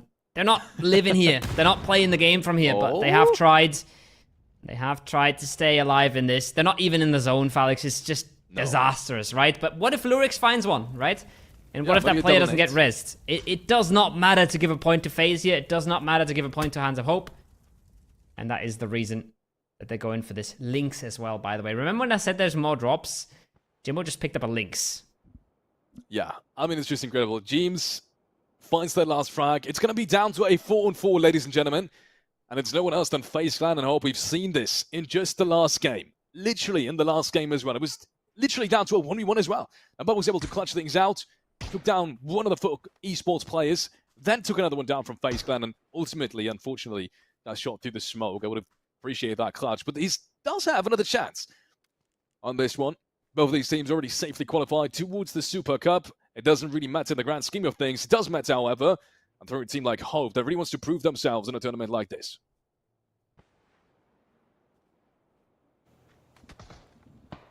FaZe 8 pushing on in. FaZe barely on that edge. Very far away from the circle center, right? Very far away from the star, but it is a blue zone to clear out the shack. And it might be a move onto that shack right now. There is a world where they just send it because they have to cover ground, right? They can't stay here. They have smokes on Mexi and on Fex. So maybe they just delay with those. I love to see them grouped because Mexi can just make the biggest smoke line and he can coordinate it all by himself. It's a little bit easier than trying to coordinate it between your players. But they're not even waiting around for that. Gustav is getting aggro and Gustav is getting these nades in and he wants to get all that pressure removed because now, Hands of Hope, they're dodging nades instead of blasting FaZe coming across the hill. And look, Hope originally had the better position, but look what FaZe does. Essentially 1 smoke and 2 jobs, and suddenly they've got the positional advantage on this. Hope wants to counter this, drives into the ridgeline, takes a little bit of space with the additional smokes that they just threw towards that northern side, and just like that, they are countering things beautiful. For a moment, it looked like FaZe then really did a massive push with Gustav getting that close to the compound and was essentially single-handedly pushing them back, but it's not going to happen. James is going to open things up. Schengen goes down, and that's the first entry. This is incredible play coming in from the Nabat. He's close to the ridgeline, though, and he does take down Fegs, who tried to make it work. Maxi, with a big nade on his own, takes down Hibaku inside that compound, and it's suddenly down to a 3-on-2. Good nade comes on through once more. The deployable cover, though, is going to be enough to defuse that. Deploy will cover the absolute MVP right now. The push is there, though. James wants to run it down. 3 gear, not enough. Hoppage, he's dancing around. He knows there's a player coming. Maybe gets himself in cover in time. No, Gustav runs him the hell down. No problem at all. The 3 gear is helping FaZe so much right now. The confidence coming from it. Nabat's in a 1v2, but that might be a res on the card for FaZe. Yeah, he couldn't get that trade. Unfortunately, Nabat now is down to 2v1, and I think that's another res inside the shack. It isn't even needed, and they will fall short again to Gustav, who takes down the last player in a spectacular fashion. I'm going to have to eat my words. I said 50% strike that. It's been 4 out of 6 games that FaZe has won. They haven't lost a single game today, and they just keep on showing up. It's FaZe Sunday, baby. They were first after yesterday, and they're bringing it home today, apparently. They're on fire. They play a really good game there from a compound where they should win the game, right? Or should have a good chance of winning the game. But the way they move out of that compound, the way they make sure that Ascend never comes down from the hillside, and that the way they transition into that late game and play that phase 8 circle where they're clearly disadvantaged, love it. Clean from them again. I said it after game 1, right? Really clean end game. Again, no mistakes here. Very collected, smart, aggressive when it makes sense, passive when it makes sense. I love to see it from FaZe Clan. Really good stuff. They once again they've lost a single game today. Unbelievable.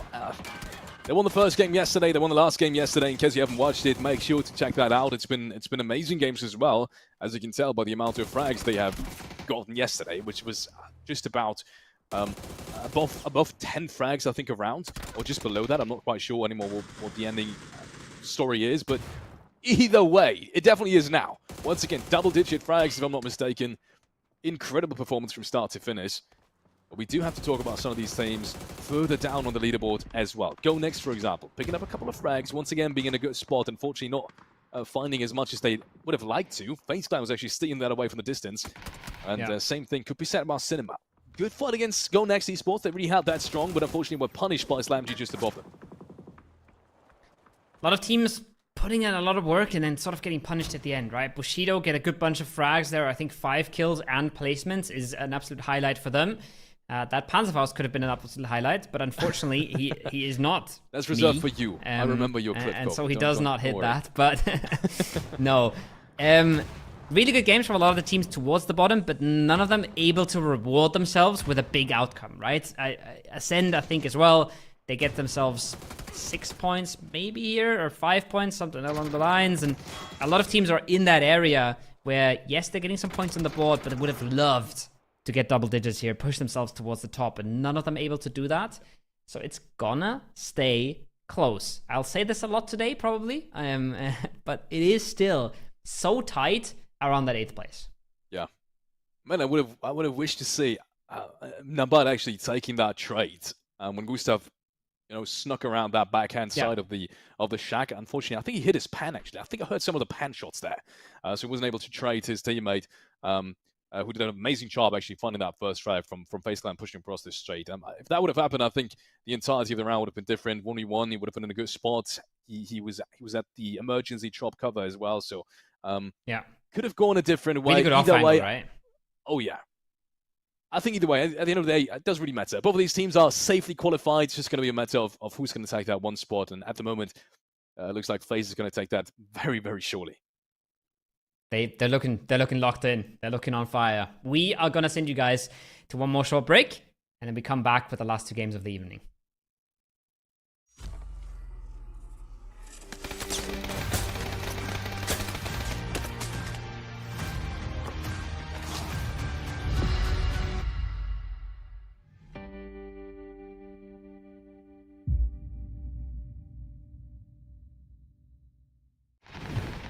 big updates to map consistency, an expansion of the recall system, and the results of those aim punch tests.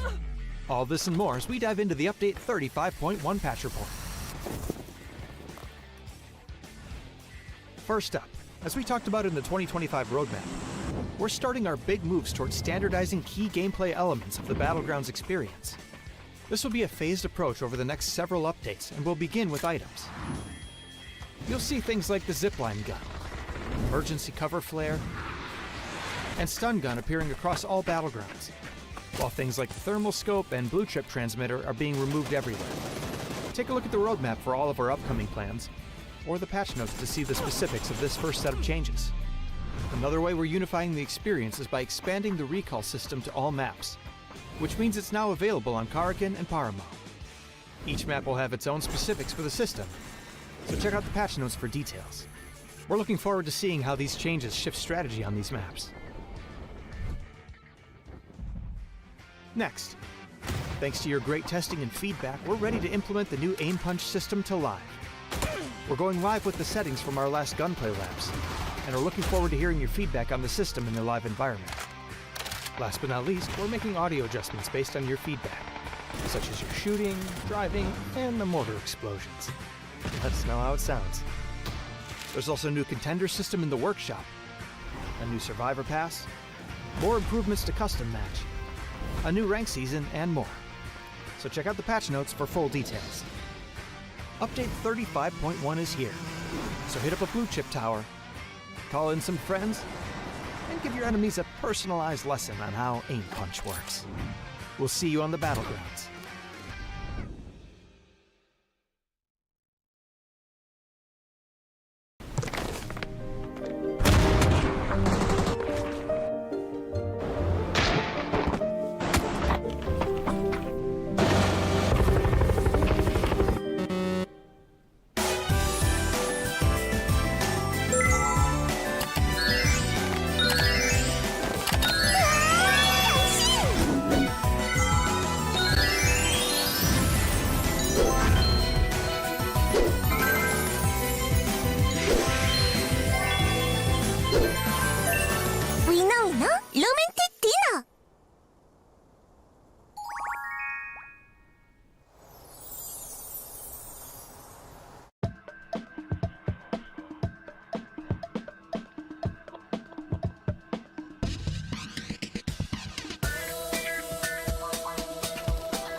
We're back.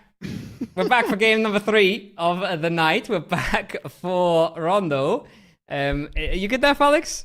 Yeah, I just, I tried to fit in the bike, but due to the fact that we are so incredibly fast on some of these games. I mean, the break was barely 2 minutes, and everyone's in the lobby already. I mean, you got to give it up for PUBG at this point. I obviously wasn't quite ready, but, I'm getting there. Get in there. And the teams are getting there as well. 27 in 8th place. 15 in 14th. So we're looking at 12 points now from Cinema, all the way up to 9 away. We're looking at 15 points from Minds and Drive, who are the second last. So still incredibly doable in 2 games. And then when you're looking at 1 game, it's super, super close. Go Next, Bushido, Ascend, some of the teams we talked about, right? Reasonable games in the last one, but not enough to close the gap yet. But they have made a little step, at least, towards that top 8. It's ridiculous if you actually put some math into it, which obviously I'm horrible at. Talking about 50% win rate after 5 games. Either way, base count is at 102. Some of these teams from like 11th downwards have essentially 1/10 of the points almost as FaZe Clan, which is absolutely, it's ridiculous. It's definitely something we haven't seen before in the PUBG Players Cups. That's how good FaZe Clan has been playing, and you can just tell these guys are OGs. I've talked about this yesterday. I think how much of an important factor it is to actually have played this game from the very start of its release, back when TPP was the only option, and we all kind of grew to love it, and we all grew up with it. We granted these leaderboards back then, and tried to showcase ourselves, played the first couple of tournaments and the first couple of custom lobbies. And that kind of skill set, that kind of movement, I don't think it goes away. Because, as we said, it's a very different playstyle. And to me, once again, not surprising that some of these very OGs, like Mexi, are some of the best ones in the lobby right now. Love to see it. I'm a Mexi fanboy for life. For sure. Honestly. Legend of the game. Rondo is going to be interesting. Who's your Because favorite we are player, now... by the way? I'm sorry to cut you off like that. Sorry, what? Who's your favorite player? You never told me who your favorite player is. I don't know if I have one. I mean... No, I do. I probably do, but you want to talk about EMEA players right now, right? I'm going Gumin right now. Okay. Yeah. Korean IGL, best team in the world. You just don't want to cut off any relations you have in this scene, do you? Right? I mean, everybody. I hate everybody, and they all hate me. It's pretty great. You hate everybody equally. That's amazing. Yeah. I just get them on the podcast. I get them on the podcast for a few episodes, and afterwards they hate me. It's pretty easy. Which is amazing content, by the way. I'm not sure I'm allowed to advertise this, but it's... let's not go there. Yeah, I'm going to get fired. Anyways, Marcus going to be back next week. I wonder why. Yulin's looking spicy, Felix. Yeah. Yulin and that Northwest. Northwest, honestly, a little bit surprising because not a lot going on there around the Bailey area, but plenty of teams there. Oh. That's my favorite part of the map, actually. Almost. Anything that touches the northern sandish kind of fields is a good ending to me. Plenty of space for rotates as well. A lot of really long rotates that are going to be needed. I'm expecting a lot of wraps towards the northern side of things as well. This is what we've seen the last time a similar circle has happened. It was a little bit further up north, but kind of similar to some degree. Still a lot of water in there as well. And one team that for sure doesn't need to move much. And that is... Cinema and Foot Esports, almost in the circle center. We'll have a very, very decent entry. All these teams don't really need that much anymore. I'm looking around, and for the most part, it really is teams that really do need it outside of phase one, unfortunately. That's a ridiculous shot. Was that with the Reto? It must have been. That is insane. What have we just witnessed? That is crazy. Nah. I mean, so he's done 75 damage. Okay, that's probably where some of the other bit of damage has come from, but that's still mental. That's a crazy knock. I don't know if they can do anything about it. If Eternal Fire has a car, then they could salvage this pretty quickly, but if they don't, which it's looking like it right now, Bushido could go for this. The funny thing about this here, Felix, is if this was a FaZe clan, for example, they would run at this, no questions asked, right? Bushido, a little bit more careful, a little bit more collected, because they are just scared about every single point that they are going to miss out on. But they're going to realize very shortly here that that's not a res. And I'm even a little bit worried for the last Eternal Fire player. But they're grouping as well. They're not looking to give this up. They're looking for a fight. Already opening up the angles. Both of these teams still need the points, to be honest. Both of these teams. I mean, Bushido way more than Eternal Fire right now, but even Eternal Fire hasn't played up to their potential, at least today. They've done so yesterday, 29 points. They're sitting really comfortable. They've done about 10 points today, a little bit less than 10 points. So it's really unlikely they're going to drop out, but they will need at least one more good game, I'd say, to be 100% safe. Maybe it's going to be enough already. They're sitting at 38 points right now. Maybe that's going to be enough. It might just be. But to be absolutely certain, a couple of more points would be decent. We've only got 2 more games. After this one, it's just 1 game, so... You want to at least make sure you get a couple of points on the board, a couple of key points here against the onslaught of Bushido that is now closing in on them. One has already crossed the street. They want to make sure that Res at least doesn't come through. And looks like it really can't. Nightclub is going to shut him down. Easy for down and out. And now I'm more interested, are they going to pursue the rest of the players? Honestly, if I'm Easy 4, which I think is owner, by the way, I'm upset. I feel like that was a res. I feel like there was a good chance to just pull up with the buggy, put him on the back seat, get the hell out of there. But they played very, very safe. They don't want to lose another one, so they value the 3-man squad a bit more than a potential 4-man squad here at Eternal Fire. And so that res does never come through. Bit of an awkward situation for them, bit of an awkward situation for Foot as well, but Foot looking to do more of what we've seen from them all weekend. Just being aggressive, pulling up on fights. Vard's going to get the nade in. He's going to get the spray on through as well. And I think they have other players covering other angles. Yeah, Pixelic from afar with the mini. Pops them out. Just like that. Foot has gotten themselves another kill point. Looking at 2. Looking at 3 if they find the flush on Mogori. And that's just more of what we know. Not over just yet. But I was talking about Foot Esports having Prio on this circle. Just as much as Cinema did. And Foot Esports, though, fighting for it.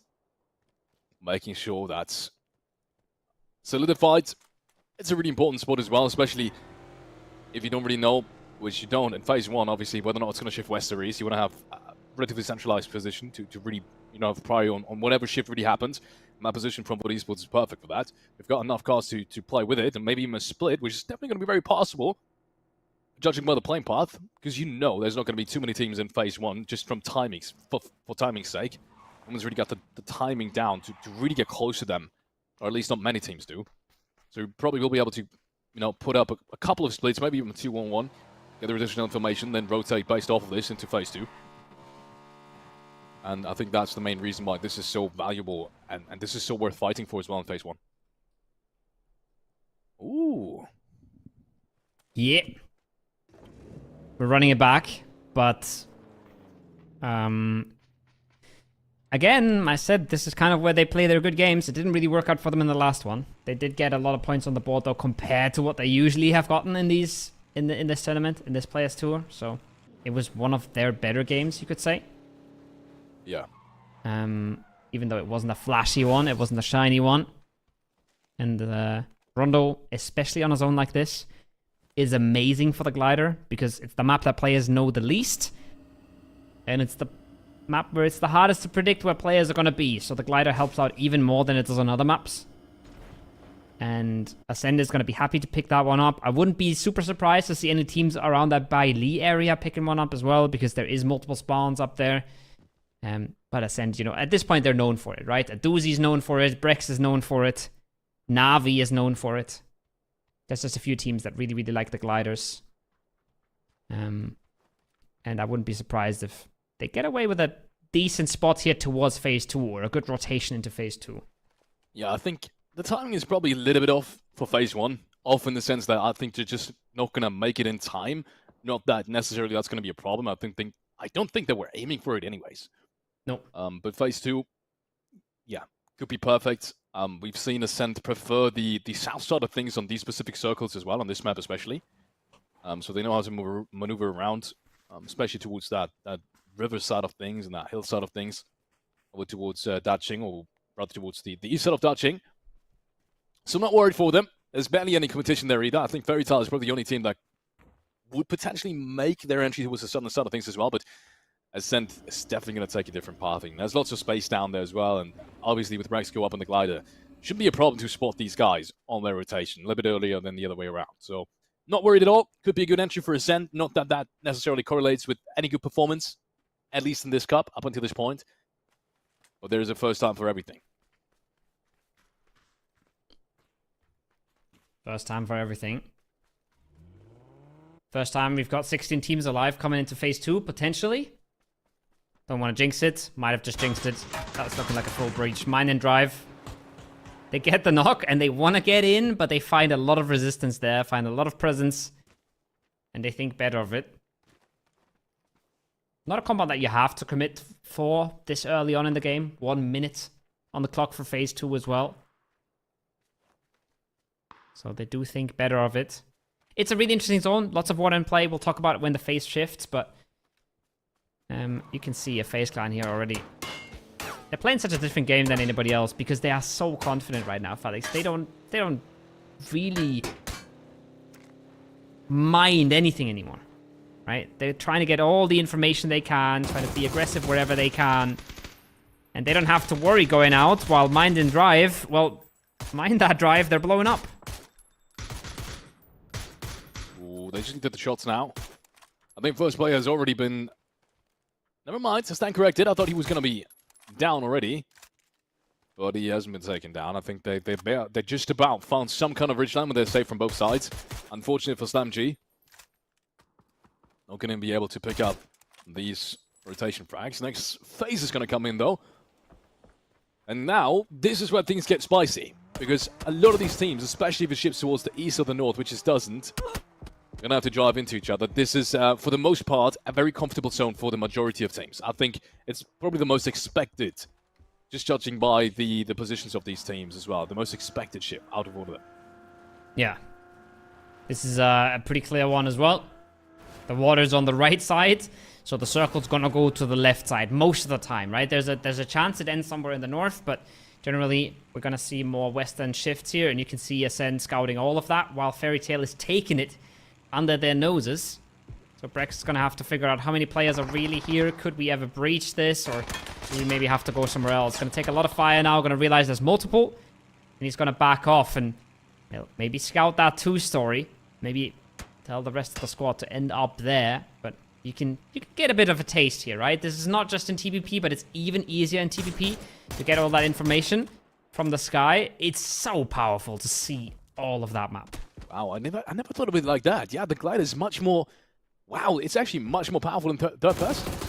Never thought about it like that. Yeah, it's way easier to actually get that information, to look around, to look below you straight up as well. In first person, you always have to kind of like lean over, and you have to drive the correct path. In TPP, it doesn't really matter that much, I guess, the pathing in terms of where you really fly over a compound. Like a little bit to the left, a little bit to the right. You can get that information either way. And you're not missing as much. So, interestingly enough, yeah, that's something I never really thought about. Brexco, even though he did take a lot of damage, will remain in the sky for now. And Ascent has now solidified their position all around that river towards the east side of Fairy Tail, even though I'm sure they would have preferred that compound as well. Same could be said about plenty of other teams. Most have now made it in. There is 9 away towards the southwestern side. Really good positions around, lots of space. Same obviously could be said about Fairy Tail. Just before that, they've kind of taken that position from 9 away and driven a little bit more towards the center, as we've said. Believe is trying to make their way into towards the eastern side, and EF, on the other hand, towards the northwestern side of things, where lots and lots of other teams are currently positioned, which is probably the toughest entry out of all of them as well. Now, especially that Bushido is rotating towards us as well. Dudestas is coming into the same edge. Plenty of teams now having to fight themselves. Plenty of teams have already lost players as well. Plenty of teams who are not full anymore, so... bit of a sketchy situation here. If you're Eternal Fire, you gotta be careful about this, but if you land the shots, it's all good, I guess. Ketbag gonna jump out, take cover behind the cart, get the first aid off, and he should be okay. But he does want to make sure that he locks that point in. Nobody's really close from Eternal Fire. They're just scattered all over the map, Felix. No idea what the game plan is, but I think he's getting punished here. These nades are looking good. And honestly, I don't understand what just happened, but neither does Bushido, because the Mad is in an angle that completely destroys them as well.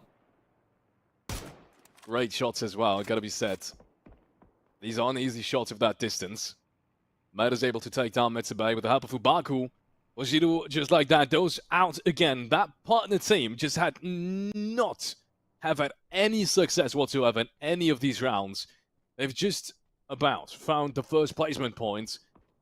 I mean, literally 2 games ago. And apart from that, it's just been a nothing burger, so to say. Again, so unfortunately, Bushido, very slim chances now of making it into the finals. They still need to qualify to top 8, obviously. Still need to push towards top 8 in order to qualify. Yeah. Just got 1 chance left in the next one. Don't rule them out, though. They are a very strong team.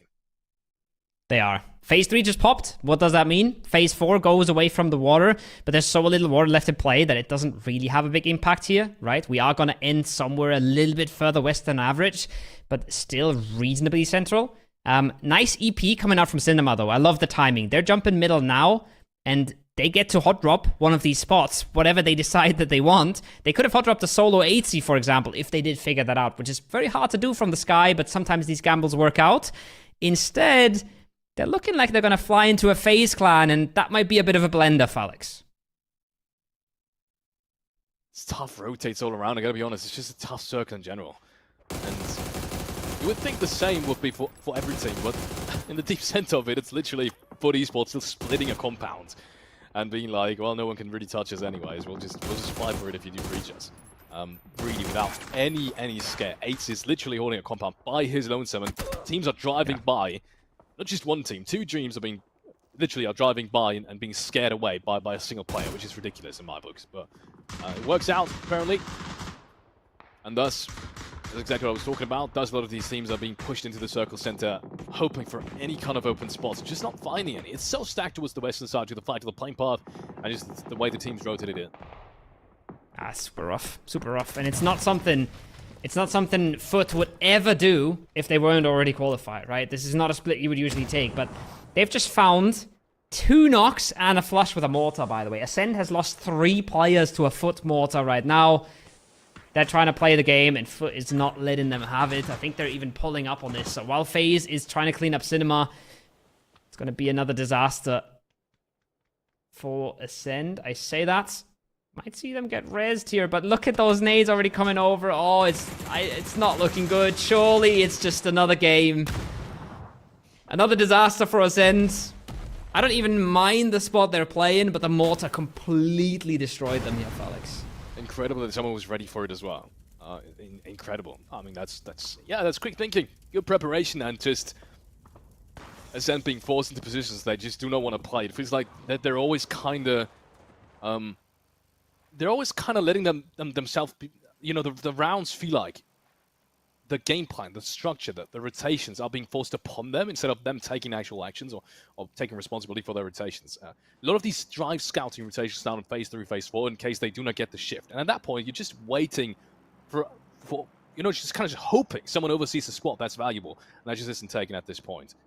So, yeah, you're kind of hoping on everyone else making somewhat of a mistake or overseeing something that might be valuable. And I don't know, it's a very dangerous role to play in TPP especially, and that just really hasn't worked out for them. I'm really hoping we're going to see a strong 4th game now, because in the Masters, they've shown us they can play this. They can definitely play this really, really well as well.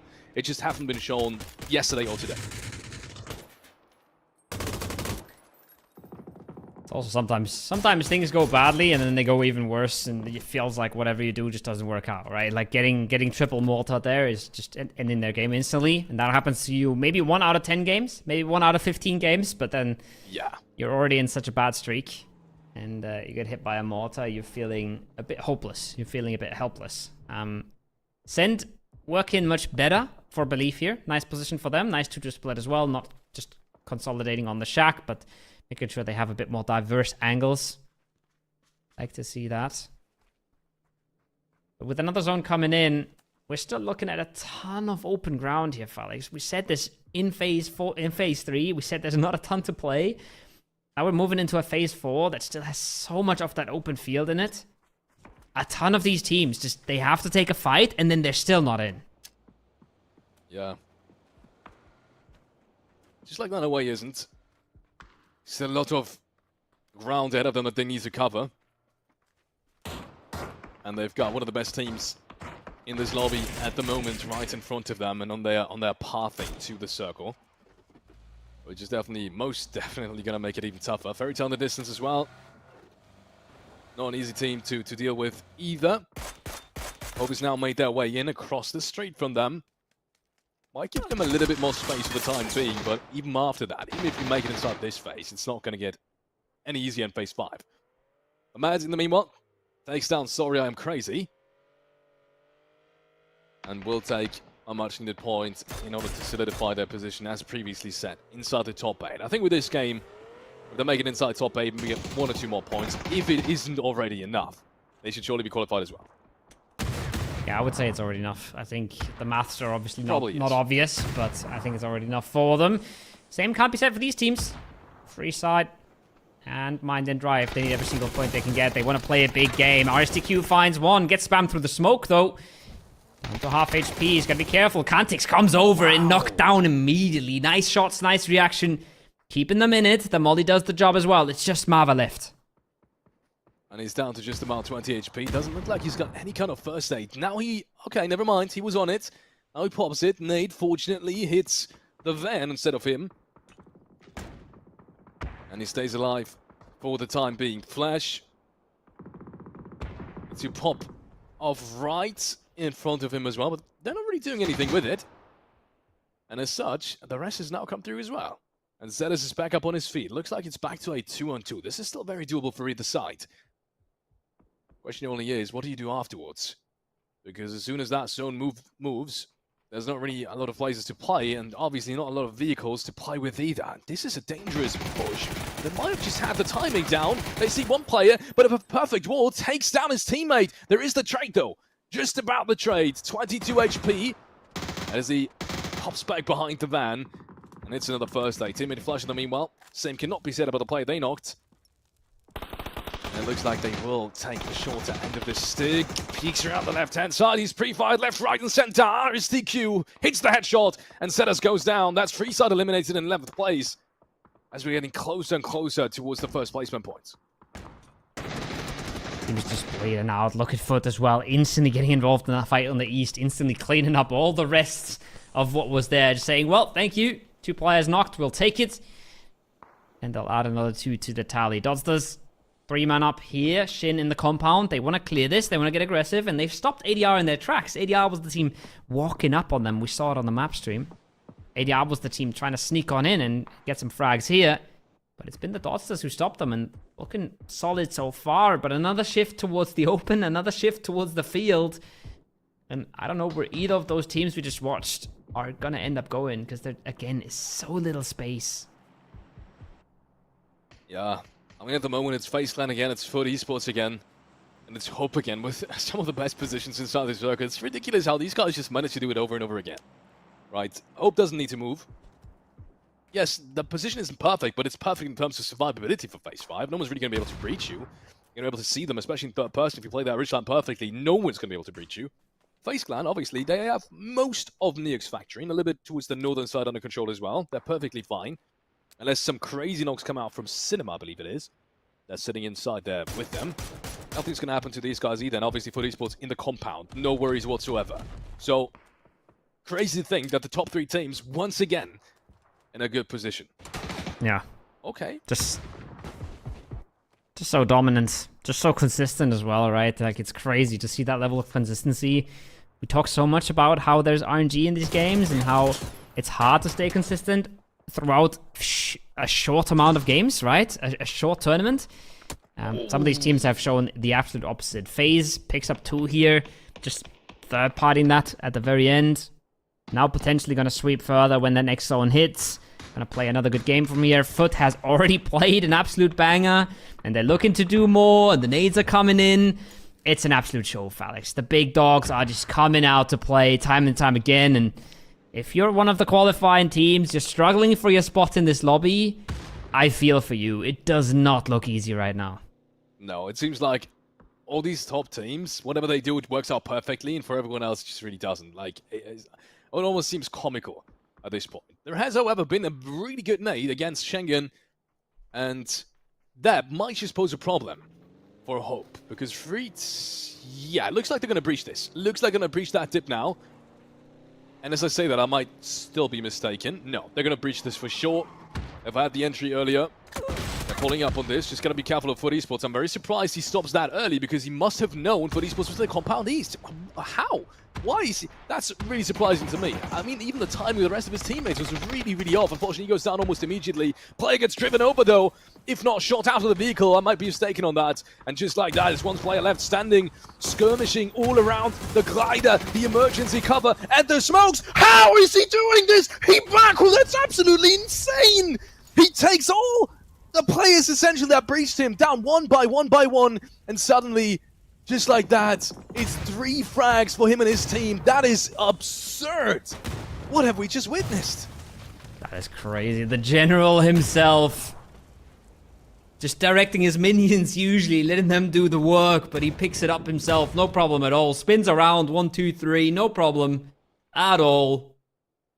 Big work from Ibako. This might be a little too much to ask now, but honestly, with 9 away, all the way up on that road, I could see Foot looking around, doing a whole lot of damage to them, and then maybe Hands of Hope can just stay alive another time. That would be absolutely crazy. That would have been one of the biggest... I mean, that will be one of the biggest individual plays that I've seen in recent times, for sure. But Ibako, unfortunately, no, he's going to be spotted out from the street.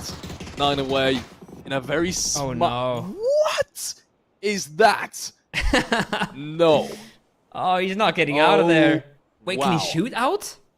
I think he can get out. I think it's just... No way. No. What? What is happening? The Oh, this takes game's down Puzzy, and he perfect. has no idea. I mean, fortunately for them, the blue zone is going to push him out of that vehicle any second now. But he's got no, never mind. He's got the. Never mind. He's got the backpack. He's got the There's backpack. no way, bro. Oh my word! What is this team? He's found another one. And 9away's out. They're done and dusted. Cinema chimes into the mix as well. He survived all of them. Bro, 9away was 7th before this game. They need these points. And then Nava just gets stuck in the car and absolutely destroys them. That is so unfortunate. Oh my god, PUBG is so cruel sometimes. What a game. What is that, bro? Unbelievable scenes. Hands of both eliminated now in 4th place, but what a story it's been. What a story it's been from start to finish. What Esports is even pulling up close to it, thinking that maybe they can even get that frag on towards their scoreboard, but no. FaZe Clan, meanwhile, has made its way down the hill. Cinema's actually got somewhat of a better position on them. But only for now, as in 26 seconds, they will need to move across the street as well. I don't see any vehicles on their part, which means it's just going to be a bloodbath between FaZe Clan and FUT Esports. Circle is super solid for FaZe. Both of these teams lost a player, right? But FaZe a little bit less warmed up, a little bit less shot in maybe for this game. But, well, they won the last two, so definitely feeling good enough, feeling comfortable enough. Cinema, on the other hand, really one of the teams that is, again, scrapping for every single point. Then you step over that hillside, and 8C pops you right back down. 5 smokes on VAD here is big for FUT. But it does feel like we are just going to see Cinema get closed out of this zone, and then see a pretty straight up 3v3 here. That being said, though, nice opener. I don't think they can do much with it, though, Felix. No, I think it's pretty clear from the get-go that they're not going to really have any chance in this. Last player now, Chappie, inside that smoke, and yeah, I mean it's literally just 5 players shooting into that smoke, trying to find that last kill point to pick up. But FUT Esports, quite a conscious of FaZe Clan is actually using that time to find additional angles. You can see 80 already pulling up to the ridgeline towards their east, which is smart, not focusing on the solo. We've seen this before in the very first game of the day from FaZe Clan, on the other hand. They've completely disregarded Nabad there in the end and focused on FUT Esports. Now they're doing the same thing to FaZe Clan, and it works out by the looks of it. However, 80 is the first player to go down. He's back to a 3-on-3. They'll make that a 3-on-1. Just like that. No. Nate comes in, Pixelix 1 HP. This is a FaZe all over, Felix. They're going to go for a triple. They're going to go for a back-to-back-to-back. And that nade coming in from Exy is already bad news for Pixelix. He has to pull off an absolute miracle if he wants to live here. And I don't think it's coming, Felix. He needs to hit that first nade, and he doesn't even get to do that. He gets picked apart through the windows of the man right in front of him. It's 10 frags again. I don't even know if I should be excited anymore, because it just seems to be the storyline today and yesterday. FaZe Clan has been that dominant. I don't think there's been a team in any of these third-person tournaments so far that has been as dominant as FaZe Clan has been yesterday or today. Not even close. Third frag of the day. Excuse me, third frag of the day. That would have been funny. Third win of the day in the third game. Incredible scenes. Incredible scenes. And it's FUT in second, and it's Hand of Hope in fourth, right? It's 3 teams today. And there's a little bit of a sprinkled in Cinema there. 9 away was looking good as well. A few frags on a lot of teams. But it is just, again, just the big dogs cleaning it all up. They look so much better right now. And it's really, really hard if you're anybody else in that lobby. But I don't know, man. My heart's still a little broken for 9 away. Unbelievable scenes. We gotta give it up for Ibaku, though. Doesn't even matter. FaZe Clan doesn't even have the one spot in my heart for today. It's gotta be Ibaku. His clutches have been insane. Well, that clutch in particular has been nothing short of insane. I mean, he started fragging even before that clutch for his team. So, interested to see them in the finals. one of the teams to watch for sure in just about 2 weeks' time. We get in towards the finals of the Super Cup. Be reminded, top 8 today, after the 8 games have been concluded, so after the next game, will advance to the finals, which is the Super Cup, in just about 2 weeks' time. And the same will happen next week. So there will be scrims from Monday through Thursday again, where you can qualify towards the next qualification stage, towards the Players' Cup that we're seeing today. And the same as it is on this weekend, top 8 will advance towards the finals. Unbelievable. Yeah. This one right here. Yeah, there's the big play, right? There's the big play from Hibako, and then there's the crazy stuff from Nabat. But yeah, Hibako, big name in the scene as well. Absolute open qualifier, demon, bringing tons and tons of teams into big tournaments. Streaming his POV a lot, so got to watch him as well, and got to watch him direct his minions. He is the general, if you've ever heard him talk. Deep voice, loud voice, telling his team what to do. Undoubtedly doing that on Hands of Hope, and it's working out beautifully for them, right? I mean, when you're looking at what Foot and FaZe are pulling off, the fact that Hands of Hope is able to compete with that is not something we would have expected, and it's lovely to see. Incredible scenes. We still got to give it up for Foot Esports as well. I don't think we've talked about this. 14 frags as well, again, in a game like this. But, yeah. Is it really surprising? I mean, 8C had like a 1-3 split against what feels like 3 teams rotating in towards that eastern side, and it worked out perfectly. So, you know, why not get 14 frags on top of all that ridiculous stuff that you guys have done? But yeah, Foot Esports, FaZe Clan Hope, that's been the storyline for today. And I'm interested to see if they can make a perfect day. I think it's been a very long time. We're talking months, maybe even years, since anyone has done that. A perfect day, pure wins. You think that's Crazy. realistic? It's not. But what getting 3 wins wasn't realistic, right? Yeah. We're going to see, though, in just a few minutes, guys. The next game is already almost ready. So we're going to go to a very short break, and we'll be back in just minutes.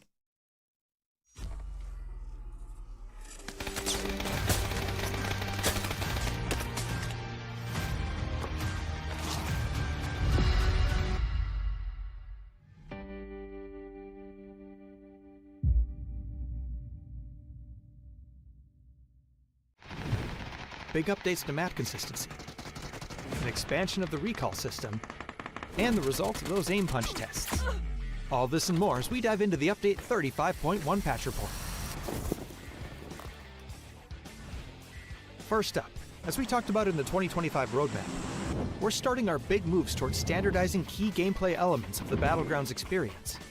This will be a phased approach over the next several updates, and we'll begin with items. You'll see things like the zipline gun, emergency cover flare, and stun gun appearing across all battlegrounds, while things like thermal scope and blue chip transmitter are being removed everywhere. Take a look at the roadmap for all of our upcoming plans, or the patch notes to see the specifics of this first set of changes. Another way we're unifying the experience is by expanding the recall system to all maps, which means it's now available on Karakin and Paramo. Each map will have its own specifics for the system, so check out the patch notes for details.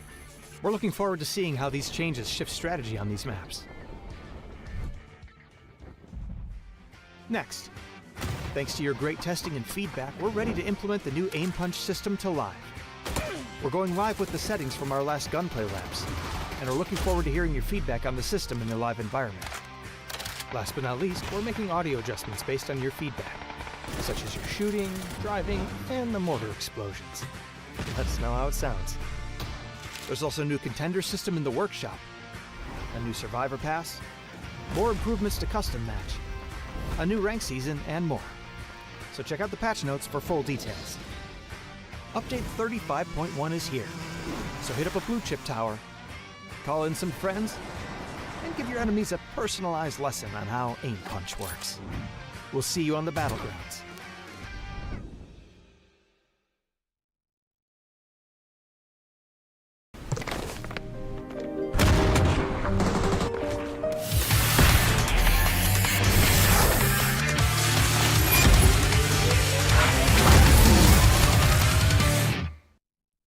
I promised a short break. It was a short break. We're already back. We're back for game number 4. But before this game, Felix, we need to have a look at the leaderboard. This is where crunch time begins. This is where it gets really, really interesting because we're looking at that 8th place, right? We're looking at qualification to the Super Cup, and it could literally not be closer.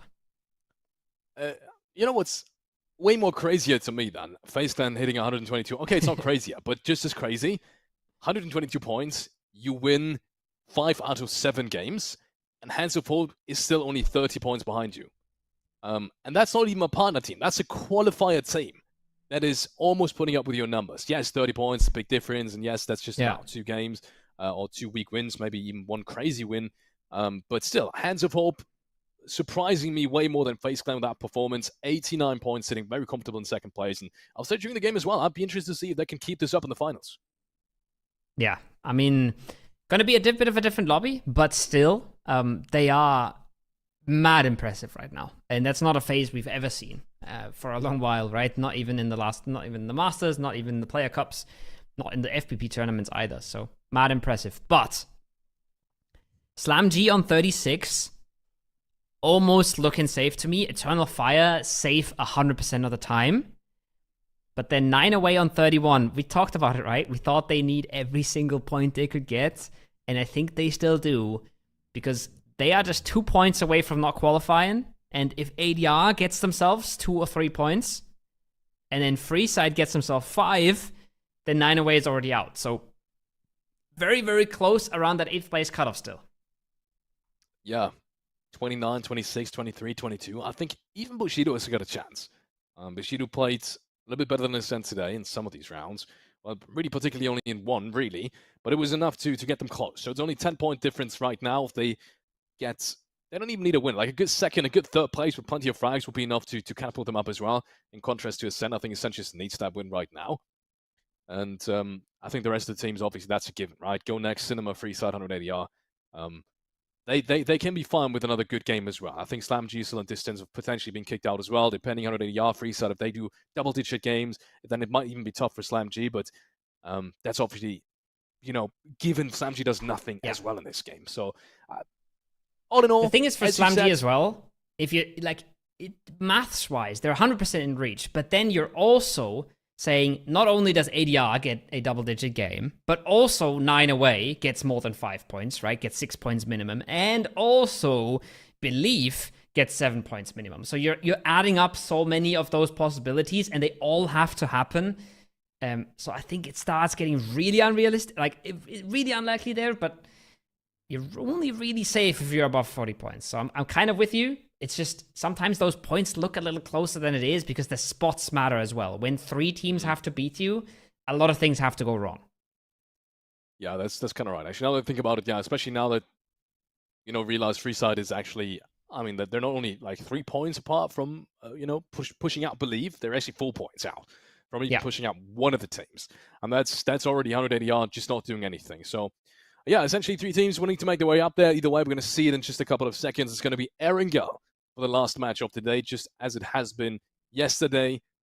Be reminded for the very last time, this is the top 8 today that will qualify towards the Super Cup finals. But we do have another week next 7 days. Essentially, Monday through Thursday, we're going to be the scrims. And as you've been used to from this week as well, then the finals on the weekend. But the next top 8 will qualify towards the Super Cup, where Mark will be here, by the way, once more. And if you've been watching this and you don't want to get in a lobby with Hands of Hope or FaZe or Foot, I understand, but you won't have to next week. So next week is the week that makes it a whole lot more doable to get into these finals, makes it a whole lot more doable to qualify for the Super Cup, where we will be playing for $5,000. So sign up for the scrims, get in there, and we'll see you on the next weekend. Last game of the weekend is coming up, though. Plane is in the air. Observers are taking us in across Erangel, and it's one more chance for all of these teams, Felix. One more chance. The last chance for today. As you've said, the bottom 80 will have another chance next week. And it looks like even some of the partner teams, not just 1, maybe even 2, maybe even 3. Well, 3 might be a bit much, but 2 for sure. Depending on how they play, unless they win this, we'll have to go again next week, which is a good thing for all the fans. Get another week of Ascent, you get another week of Bushido. And even though I don't want to get ahead of myself, it really does look that way. So far, the performance has been surprising, to say the least. And if things do not turn around with this playing path, which is tough for Ascent, for example, it's not going to get much better. Same one for Bushido. We've seen them be around the shelter area. The last time this has happened, it's a similar playing path to what we've seen yesterday. It wasn't a bad circle for them either that time around, but they still couldn't make it count. Kind of reminds me of Mobile today. So many teams that can still make it count. So many teams that still have a chance. I'm not sure what's going on the west side of the map. I see a little bit of foot there. I don't know if they're getting chased right now. I don't know if the chasers have a gun either. This is looking a little dicey on the minimap. I think they're even getting overtaken right now. I think it's just a whole lot of players in cars without guns at the moment. But the Dodsters, they want to get to South George, but that's Foot Esports' lead spot, and they're not really in a position on the leaderboard where they are worried to contest this here, Felix. Oh, really? But you completely disregarded the zone now. None of this really matters. None of these rotations over here are going to have any impact on the overall game. You're going to be late either way. I think fighting this is only really, I guess, worth it or irrelevant to one of these teams, which is Foot Esports. Dude said still needs the point. You just make sure you get all your players to safety. But yeah, looking at the show and coming back to it, reminds me very much of the game that we've seen yesterday. Very similar to it. It's a lot more water in it this time around, but the point still stands. You were drawing on the map last time, saying that there's only so many endings, and you kind of predicted it correctly, I think, from phase 3 onwards. Not much else to say about this one here either. Actually, phase 2 onwards, yeah? Okay, yeah. phase 2 onwards, Okay, I'll give you that. Yeah. Either way, I think early rotates are going to be key here, and I think for a lot of these teams that are already inside of it, this is shaping up to be a good chance of making that final push towards the top 8. Such a classic, somehow. Last game ending up around Milta Power is such a PUBG staple, honestly. Something we see so many times. It either goes Millie or it goes Milta Power. And like you said, early rotations gonna be key for a lot of teams, but a lot of teams are nowhere near the circle right now. A lot of teams are nowhere in this area, and they will have to come in late. So I wouldn't be surprised to see a bunch of EPs and to also see as many sort of wacky rotations like gliders being picked up or sending it down the beach or whatever ways to get into the circle as the teams can. Because there's not that many rotation routes, right? You're going south of Milta, north of Milta, or you're going through Lippo, and everything else is super rough and super easy to camp. So tough to get into the circle if it doesn't shift away from the water. If it goes towards that shelter area, it's a lot more open, a lot more doable. But if it does go down towards that Milta Power, mini Milta, super hard to get into if you're a team that's coming in late. Send them meanwhile. Starts off in unusual fashion for today. They will find that first frag. Pains finds himself an opening. Is going to be able to convert that into a frag as well, if I'm not mistaken. So first point on the board for Ascent. We've been waiting for that kind of start for a very long time. One of these teams up towards the northwestern side, quite in contrast to all the teams on the southeastern side. They're trying to make it in as fast as possible. In the northwestern side of things, once again, the timing really doesn't matter. Just want to stretch out as much as possible. You're going to be wrapping around for phase 2 either way. One team has already sent it across the bridge here from military base, which is free side if I'm not mistaken. They will find themselves all around the gas station area, so they'll have to be careful. 2 more teams all around it. And there's one of the teams that I set. Wasn't really going to have an important timing for phase 1 either. And not only that, they will get shut down here on the bridge as well. Brexco almost being punished for these shots. Long range shots as well. That's some good shots from Haiti. Take him down.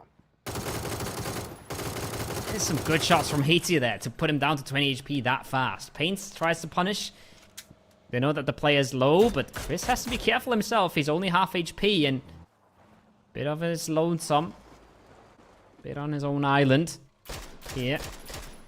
One headshot connecting would do the trick. But Ascend, they want to get every single point they can. They know they have to go all out. They know they can't just wait this out. They know they can't just chill. They need a big game. And Paints has to be a little careful because that's not the bridge. That's actually the rocks next to the bridge. But Pixelic thinks better of it. I think Pixelic was he actively driving to get that 1v1?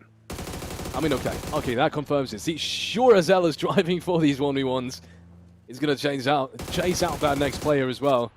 But maybe Payne's, on the other hand, has now got the opportunity to take him down, but it seems like he was really scared of that 1v1. I think he's already swimming across the shore to get towards the other side, interestingly enough, which might give Payne's another chance at another frag, and it isn't even needed. Bresco's going to take him down, and Dude says we'll lose another player, and yet again in the early stages. Quick gun swap for Brex as well. He doesn't hit that spray with the Scar-L, instantly switches this to an ace, instantly gets himself a frag, so that's nice. They have to be careful here though, Felix. If they lose Paints, then I think their chances of playing a big game are instantly just dumpstered, instantly stopped. In a circle like this, you need all 4. In a circle like this, rotations are going to be hard. You're going to have to take some good fights. Fighting Foot here isn't even the worst thing in the world. Yes, they're one of the best teams in the lobby, but they're also going to be incredibly oversellers, right? They don't really care that much anymore. They're going crazy every fight they can. So that can be a team that you sometimes get to punish. So I don't even mind this for Ascent, but they have to be careful to not lose members. They have to stay clean. Wow. Otherwise, their tournament will be over.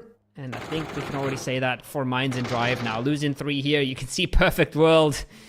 He's not happy about how that went. He's dropping his loot as much as he can. And yeah, not their final, but a good experience for them regardless, I think. They probably learned a lot. And sometimes you win and sometimes you improve. And I think they've done a lot of improving this time. Minds in Drive. Still very notable thing here. Wow, this is, I mean, they just really do not want to let Ascent get away with this position right here. I think this is a very big name play. One that we see very rarely that a team is hunting a team just like that. Usually it's in the later stage of the tournament when, you know, you're fighting a team for the very first spot and no one else can really get close. You're trying to isolate these fights. This time around, it's more about Ascent just not qualify. And for Esports, this is how much they respect them. Just do not want to get ascended to the finals. They do not want to let them get any chance whatsoever. Pains, however, does bring one back. That's a good shot, but they've lost the first player in the meanwhile. And that surely, as you said as well, is going to be enough to shut down any chances of winning this game. So I got to respect the play. For Esports, actively hunting Ascent, making sure they do not make it into the finals whatsoever. Not even on the slimmest of chances that they win this game. And once again, I respect it a lot. I think that's how you deal with some of the biggest competitions in a lobby like this. Rough times if you're Ascent. But yeah, like you said, reasonable decision from Foot here for sure. But if we're being honest, they've also just been taking every fight they could get, right? They've been just bullying everyone around them. They're bullying the big dogs, and they're bullying the smaller teams. Hands of Hope on the other side is camping this as well. I think Nabat's already seen it coming. They've probably heard the knocks in the kill feed. And he now knows that they will be coming towards him. They will be coming on a bike. And these are very, very hittable shots for Nabat if they just drive towards him. Even with no teammate super close, he might still be able to take this. And he can stay around. Hands of Hope is just another team that they can afford to do this. I mean, it's incredible. I mean, yeah, you were talking about Ascent just being unfortunate for most of the times. And this surely has been one of the more unfortunate tournaments that I've seen from them. This is a good example of a round that you feel like you just don't have a chance. You never had a chance in this round from start to finish. They've just been bullied around by everyone, you know, not really having the necessity for a big game anymore. And, you know, you're being camped by one of the best teams in the lobby. And the next team you see, the literal next team you see in a phase 2 blue zone is like the second best team in the lobby, or maybe even one of the best, definitely one of the best teams in the lobby. That's most definitely in terms of fragging power and points-wise as well. So, just been super unfortunate. Yeah, for sure. Some of these games, you don't really get dealt a good hand. So if we're looking at the bigger picture, they have played 7 other games as well, right? So they're not going to be blaming the game here. They're just going to be realizing that they have to fix some things, have to be better in others. And you can't win every tournament, but getting top 8 is a very different task than winning. What is this pull-up by Cinema? They're flying the heck in, but 3 players done just like that. It's just Playa left alive. And Celti doesn't only hit 1, he hits 2. This is incredible. And he might even have the chance for one more. When he gets the flashes now, that's one already on his scorecard. And maybe if he's really, really fast, I think he's just missed the window. Yeah. I think he's just missed the window. I'm not even sure why he didn't just jump out. But yeah, he probably thought it was going to be a little bit too dangerous. There's multiple teams having an angle on this. But they will sacrifice at least one player for the amount of points that they've gathered. Still fairly okay, judging by the position they have. If they get a little bit lucky with the zone, could still be a very big game for Bushido. It could be. Not counting them out. They've got the player material to get away with it. Ascend. They wanted to bridge cam foot a bit, realized they weren't coming. Now they're still on a bike, I think, as a two-man. That's super rough. I hope they found a way to switch cars, but I'm not super hopeful for them. And they are going quite deep here. They know they have to get greedy. As a two-man, you can't really be playing edge. You can't really be taking control, playing space, but they might just be flying into X's, and that might just be the game gone for them. On the other side of things, Hands of Hope taking a fight, but that is a send out in 14th. And that is a disastrous tournament for them. Apart from 1 or 2 games. They underperformed, I think, their own expectations more than anything. But hopefully they can come back stronger next week.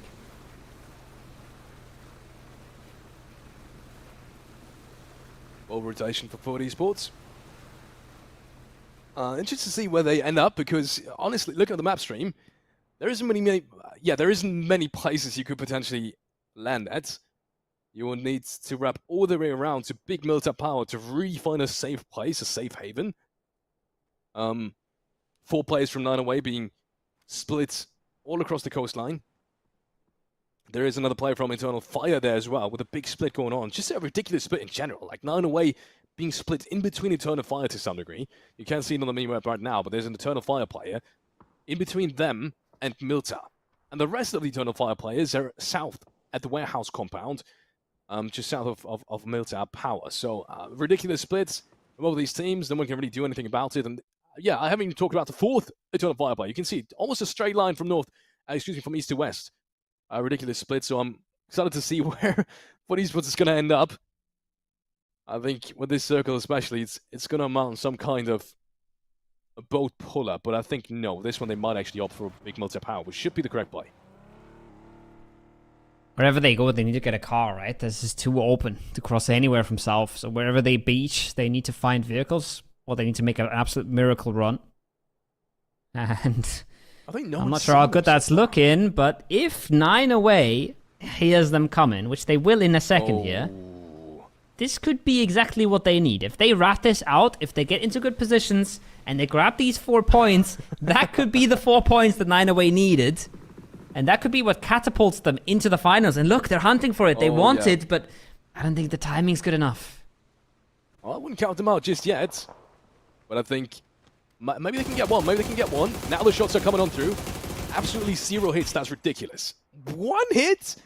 I mean, it has been a long, long distance, but for Esports and very quick decision-making, realizing if one of them is playing the coastline and he's seen us this early, the rest of the teammates might just be on their way. So really quick thinking on Foot Esports side. I really like this. I personally would have just gone for the beach anyways.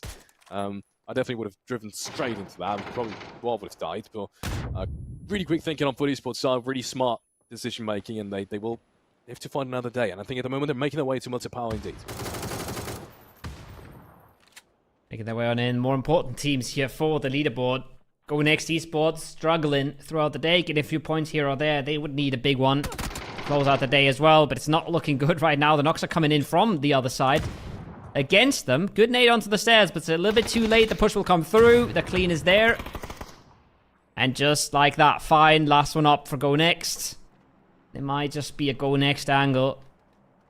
He himself has to get about 10 points for the squad. It's going to be all but impossible. But 9 away is a team I'm looking at.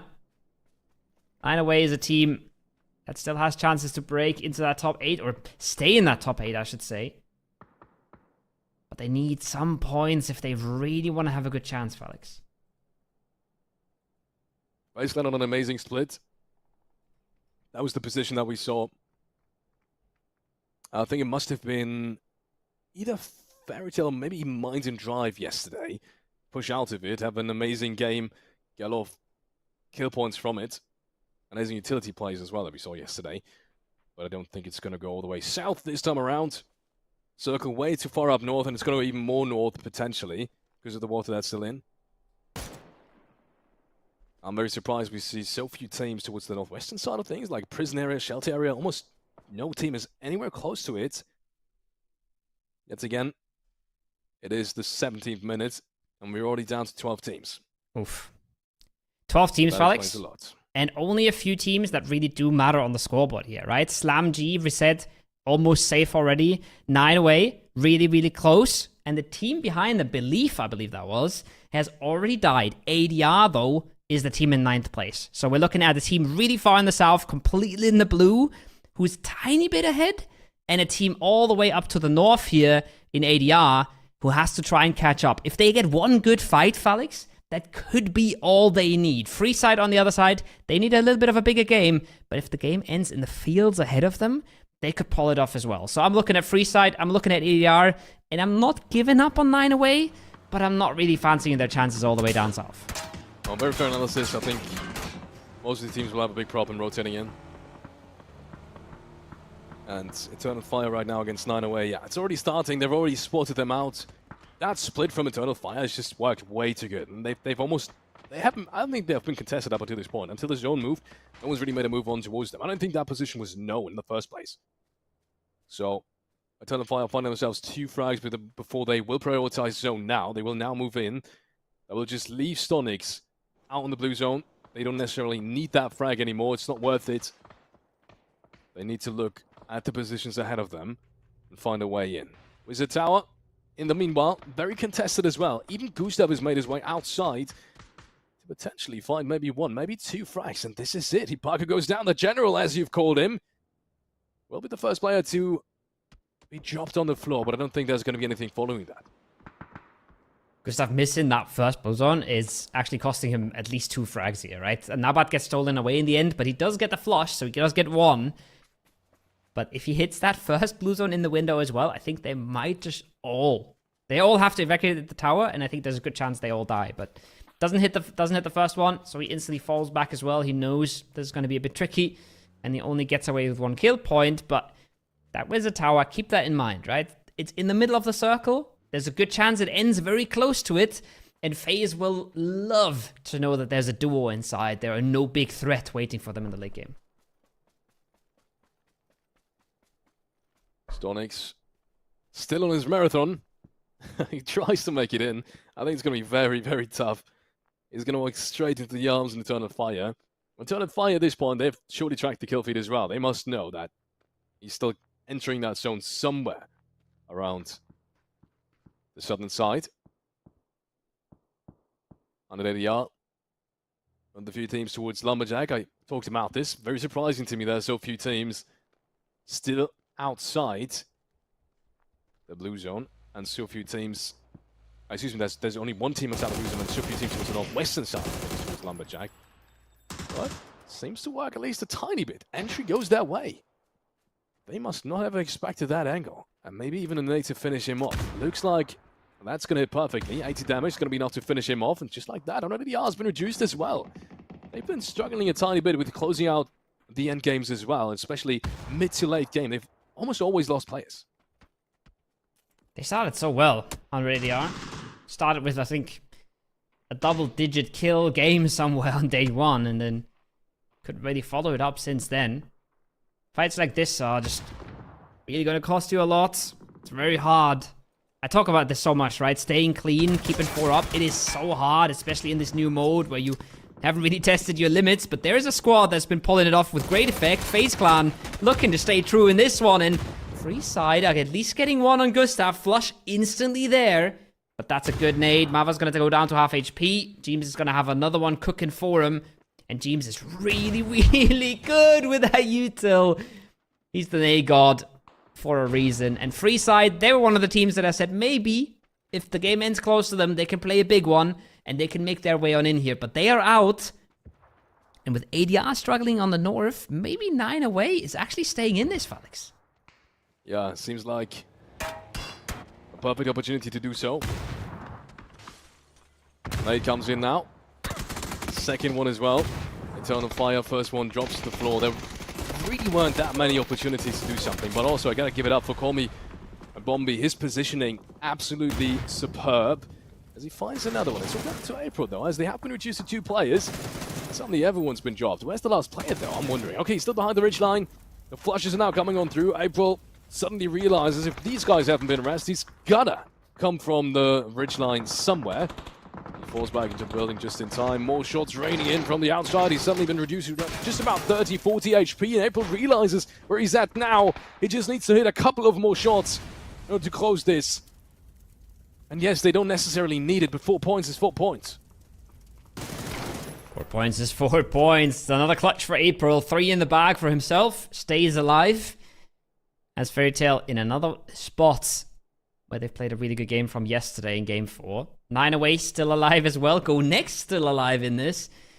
But if we're looking at the score situation before this game, right? Go Next needed a big one. Go Next needed to close a big gap. And so far, they're not even close to that. It has to be a miracle from Fine, but I think his position is known. I think they have a really good idea. And man, Jimbo has a Lynx again, Felix. Like, I'm not even surprised if they win the 4th one. I'm literally not surprised. No, I think Gustav actually had that a second ago. Maybe they've got a second one as well. That's nasty, by the way. That's incredible. Unbelievable shots coming out from Fex. Takes down Finny. Just clean like that. He makes it look so incredibly easy, but the fact that he's looked at that window, he scopes in, it's 3 shots and he's done. That's as effective as it gets. Unbelievable stuff coming out from Fex once more. Just casually like that. Takes another team. We're down to top 7 now. Slam is now pulled up. They've made an incredible stride today to get into the qualification spot, and they have done so as well. I think this round will be enough, surely, as you've said beforehand as well, if not even already before that round. Either way, we'll go out in 7th place, will secure themselves placement point and a couple more frags as well. FaZe Clan still standing strong this time around, not as a 4-man. However, positioning-wise, one of the best positioned teams inside Phase 6. Got the 3 gear as well. They've already put the Wizard Tower team down to 2. Now they can third party the Wizard Tower fight. You can see Jimbo already popping off with the Lynx again. And if SlamG loses a single player here, then I'd say FaZe are looking really good again. Lurix really aggressive on the clear. Gets it done. Double for him. Hands of Hope out. And don't forget about FaZe Clan, or Foot, excuse me. But this is the thing I've been wanting to talk about. 9 away have snuck their way into 5th. And they have snuck their way into qualification here. This is big for Stonix. They haven't had a crazy tournament. They've had some pop-offs on the Tego, if you remember, that they barely lost out to Hands of Hope. But they have done the job. And there's a lot of big names in this lobby that haven't. That's going to feel nice for them. Securing a spot in the Super Cup here. They are going to play for the $5,000. Artix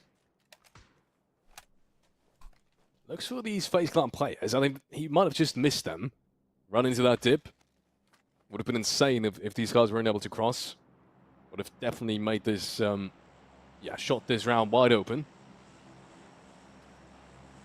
But no, FaZe Clan made it into the dip. It's a really strong position as well.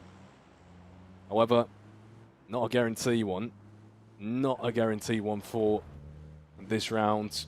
We've definitely had bigger chances in the last game. Definitely seems to be the toughest round of all of the ones that we've seen today in terms of winning probability. Well, SlamG on the other hand, one of the few teams with 4 players left alive. In not too great of a spot either. They need to make it down the hill. If they lose just a single player, it might be so much more tougher. And look at this Stonix. Out of everyone that could destroy the round for FaZe Clan, it is Stonix. The one that survives Eternal Fire, the one that just powers through and will somehow make it into the safe zone in Phase 6 and even finds himself with another kill point. That's incredible. Stonix definitely the MVP for his team in this round. It's winnable now. It's winnable now. The nade's looking good. Space Effects is already inside the building, but Jimbo out. Blue Zone comes through. And yeah, I mean... Oh, wow. I love it. That first state is going to be very, very tight. Oh, okay. Stonix does it. Stonix stays alive, actually making a big stand. And yeah, I mean, what better than the solo who qualifies for his team Wow. to end FaZe Clan. We were kind of hoping. We were kind of hoping for the 4 times, right? We were hoping for the back-to-back-to-back-to-back. But it wasn't meant to be. Incredible stuff. Stoney's much as single-handedly made his team qualify. I think that's it already. At top 4, yeah, for sure. SlamG is alive. Foot Esports is alive. Fairy Tail is alive. I think one of the teams that were really close to him on the leaderboard got enough kill points to really offset the amount of placement points and kill points he's just done. So incredible stuff coming out from Stonix. Making sure 9away is going to be in the finals. Don't want to get ahead of myself just yet, even though I literally just did. But yeah, like 90% chance they're going to be in. Fairy Tail, Foot Esports, and Slam now. The rest of the teams alive. But yeah, this is going to be between SlamG and Foot Esports by the looks of it. Foot Esports still holding that ridge line towards the southeast. Not inside the circle yet. Matter of fact, only one team really is. That's SlamG. However, the ridgelines and TPP don't necessarily work in their favor on this circle. They don't, but they got so much space, right? So much space to work with. Man advantage. There's a really good chance Foot clear this out with just 1 or 2 nades, but still don't have the same amount of space. That being said, Foot's been destroying these lobbies. But that's 8C found, and that's 8C flushed 100% as well. I don't think he's getting inside. Nope. No chance. Boostic pops another. Classic Boostic fashion. And now Artix is going to close out that angle. And look how much space is left for Foot to play with. It's almost nothing. If Artix doesn't overstep here, if he doesn't go too crazy, which he has to be careful about, but a nice headshot connected. Nice. Keeps him alive. And just like that, SlamG are going to be clearing. They're going to know there's 1 solo on the south, so they know Foot is 2. And they are looking to take this game before Phase 8 even hits here, Alex. Yeah, that rest is not going to be possible. Unfortunately, he's going to bleed out. And suddenly, it's only 1 player left standing for Foot Esports. And look at this. Unbelievably well played. SlamG closes out this game. And we said, I think it was 36 points before. They didn't necessarily need this game anymore. However, we said for one of the strongest teams from the qualifier, technically, at least points-wise, the strongest team coming in from the qualifier. We haven't seen enough in day 1. They've made up for it in day 2.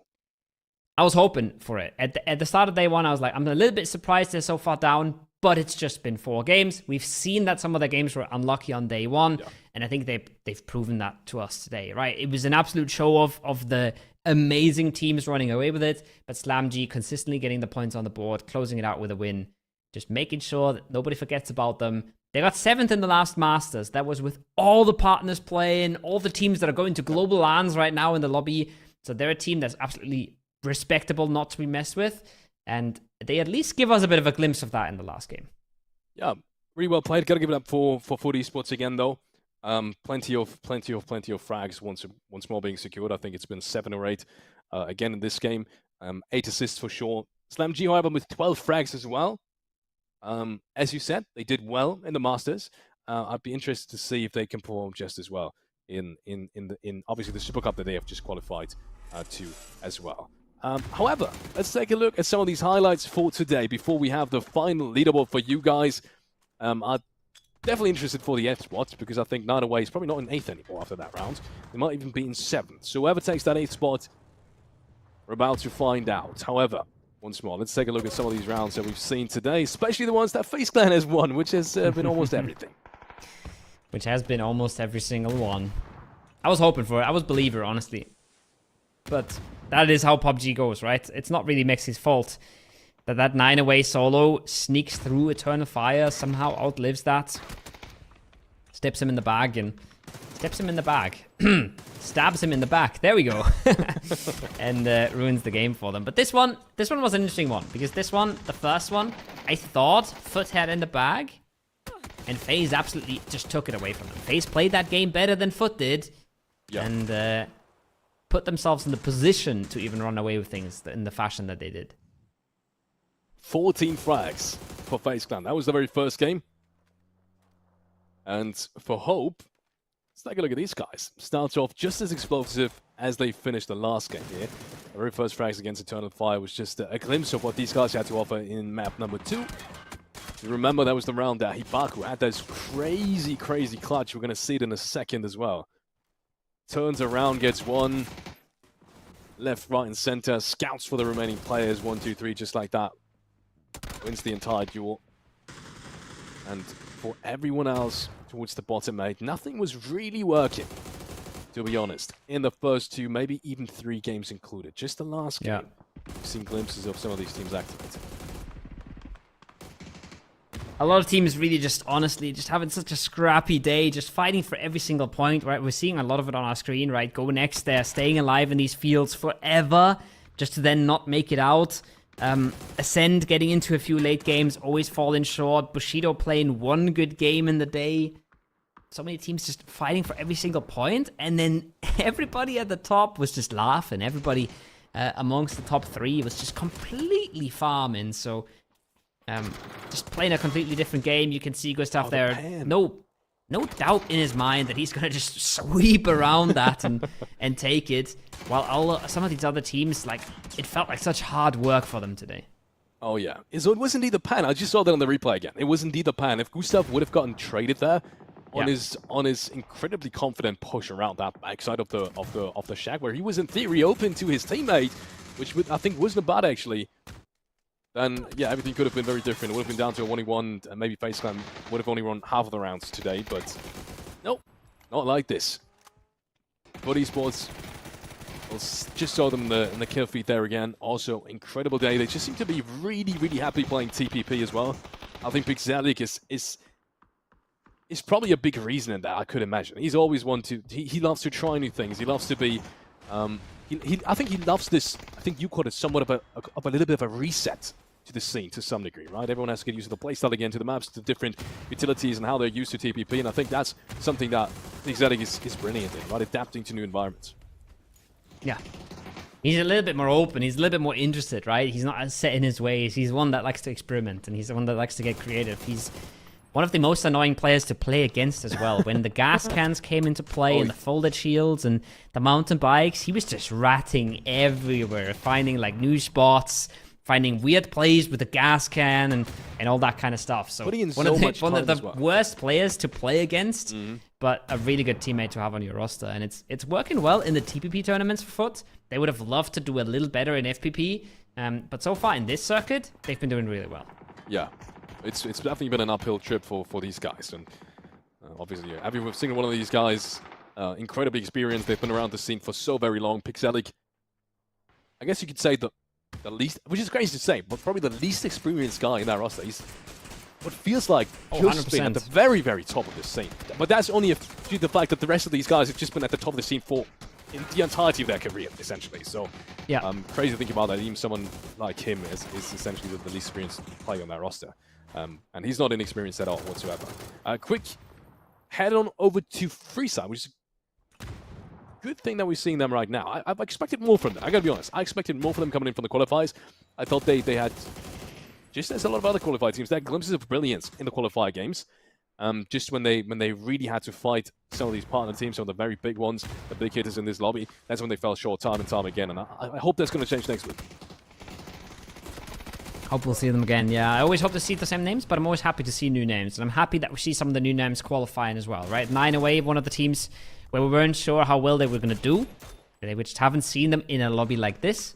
And they were consistent enough to just barely make it in. As the same is true for ADR. Again, not a pretty day for them here this last day. They have known better times, but it is enough for them. And it is enough for them to make it into, I think, 8th place. So the job is done, and even though it wasn't flashy, we're going to see them in the Super Cup, I think. And there goes the hope of a perfect day, something that we've barely ever seen in PUBG Esports history. And it dies with thanks to a Blue Zone grenade of the solo that Eternal Fire has left alive towards that southern side. Crazy, crazy stuff. Foot Esports rotation has to be mentioned here as well. Yeah. They had a bolt rotation, a foot rotation. They had everything in there. Everything that speaks against them having any sort of high, maybe even double-digit point of the game. And they still did it. So Foot Esports time and time again, defying any expectations we had for them. I mean, getting in a boat on the south side of that circle and then getting second place out of it is kind of crazy, right? Like, that's not what we expected. But we're not going to make you wait any longer. We have the top 8 ready for you guys. We have the teams that will be going to the Super Cup in 2 weeks. Don't forget, we have another Player Cup next week, but these are the 8 teams coming out of today, and as we expected, right? Just enough for ADR, and 9 away actually pushed themselves into 7th here, so solidly locking in that spot. Really well done. Most of these teams, really not surprising. SlamG, Fairy Tail, super strong in the qualifiers. Hands of Hope, I guess the most surprising team, just in terms of performance out of all these teams, I think by far, actually. I would have expected them to be this strong in TPP, but they definitely seem to have a hand for it, pun intended. And 180R, I think the most surprising teams in terms of the performance for me, but the other way around. I would have expected them to be a little bit stronger, actually, in TPP, especially against the teams that we've seen today. Good mix. Good mix that we see here as well. I think we see 3 of our regional partners making it, 5 of the qualified teams. That is sort of representative of the whole lobby. That is sort of what you would expect if everything was averaged out. So that's nice to see. And like we said, right, SlamG, ADR, those are names we've seen before. Hands of Hope as well, Fairy Tail as well. And the only fully new team that made it through is 9 away, but Belief is just 3 points behind, right? They didn't get anything going in the last game. Same for Free Side, 3 points behind qualification. It's gonna sting a bit, but it's a good sign for next week. If they make it in again next week, that whole top 8, that whole left side of the scoreboard will not be playing next week. And honestly, even just taking out the top 3 out of this lobby, Felix, changes it massively. So I'm excited to see what we have next week. And I'm hoping we see a lot of these teams come back because, again, chances next week are going to be massive. Yeah, I think it's, you said it perfectly, right? It's just the top 3, but also look at how many teams from the qualifying made it out. And I think that's even more important than just the partner teams qualifying, because you're only going to meet the partner teams if you actually qualify to the weekend, right? But 5 qualified teams, 5 really good qualified teams as well. 5 qualified teams that we expected to some degree to make it out as well. Actually not going to be there next week. I think that's probably the best story out of everything for the teams that just didn't qualify, especially for Ascended Bushido as well, right? Bushido coming very close there in the end, picked it up a little bit today, but unfortunately just really couldn't consolidate. I think they will take this as a very good practice. They will go over some of these games, likewise with this end, and I'm sure they will come back stronger next week. I hope so. I hope we see them come back a little bit. That's not what they want to show themselves, right? That's not what they hope to get away with in these games. And I hope that, again, if you've been watching these games and you got scared of Foot and FaZe, you don't have to be. Next week, get in the scrims. Your best chance to be casted on the PUBG main channel to play for $5,000 is get into those scrims on Challenger mode, get yourself in the tournament. No better chance than now. And we've seen a lot of teams still adapting to the meta, still adapting to the whole change in gameplay, right? We've seen a lot of wonky rotations, a lot of weird fights because everybody else is still feeling this out. So, good chance to get yourself in the games, and then we'll see you next weekend. Ladies and gentlemen, it's been a pleasure for me. Next week, it is Mark again. So that's just been my very small part. Unfortunately, he couldn't be here this weekend. So once again, no worries. He'll be back. We'll be back starting next week. It's been a pleasure. Thank you so much thank you so much to PUBG for letting me be here and replacing Mark for this quick weekend. And it's been amazing casting with you, Corvo, as always. Amazing games. We almost witnessed history today. But we came very close to it, and I'm fine with that. Yeah. Almost the perfect day. Unlucky that they had to throw it in the last one, but it is okay. It is okay, FaZe Clan. We'll forgive you. Thanks for being here, Felix. Thanks for watching, everybody, today. And we will see you next week on the Saturday again. 8 games, 2 days. Don't miss it. See you in a week.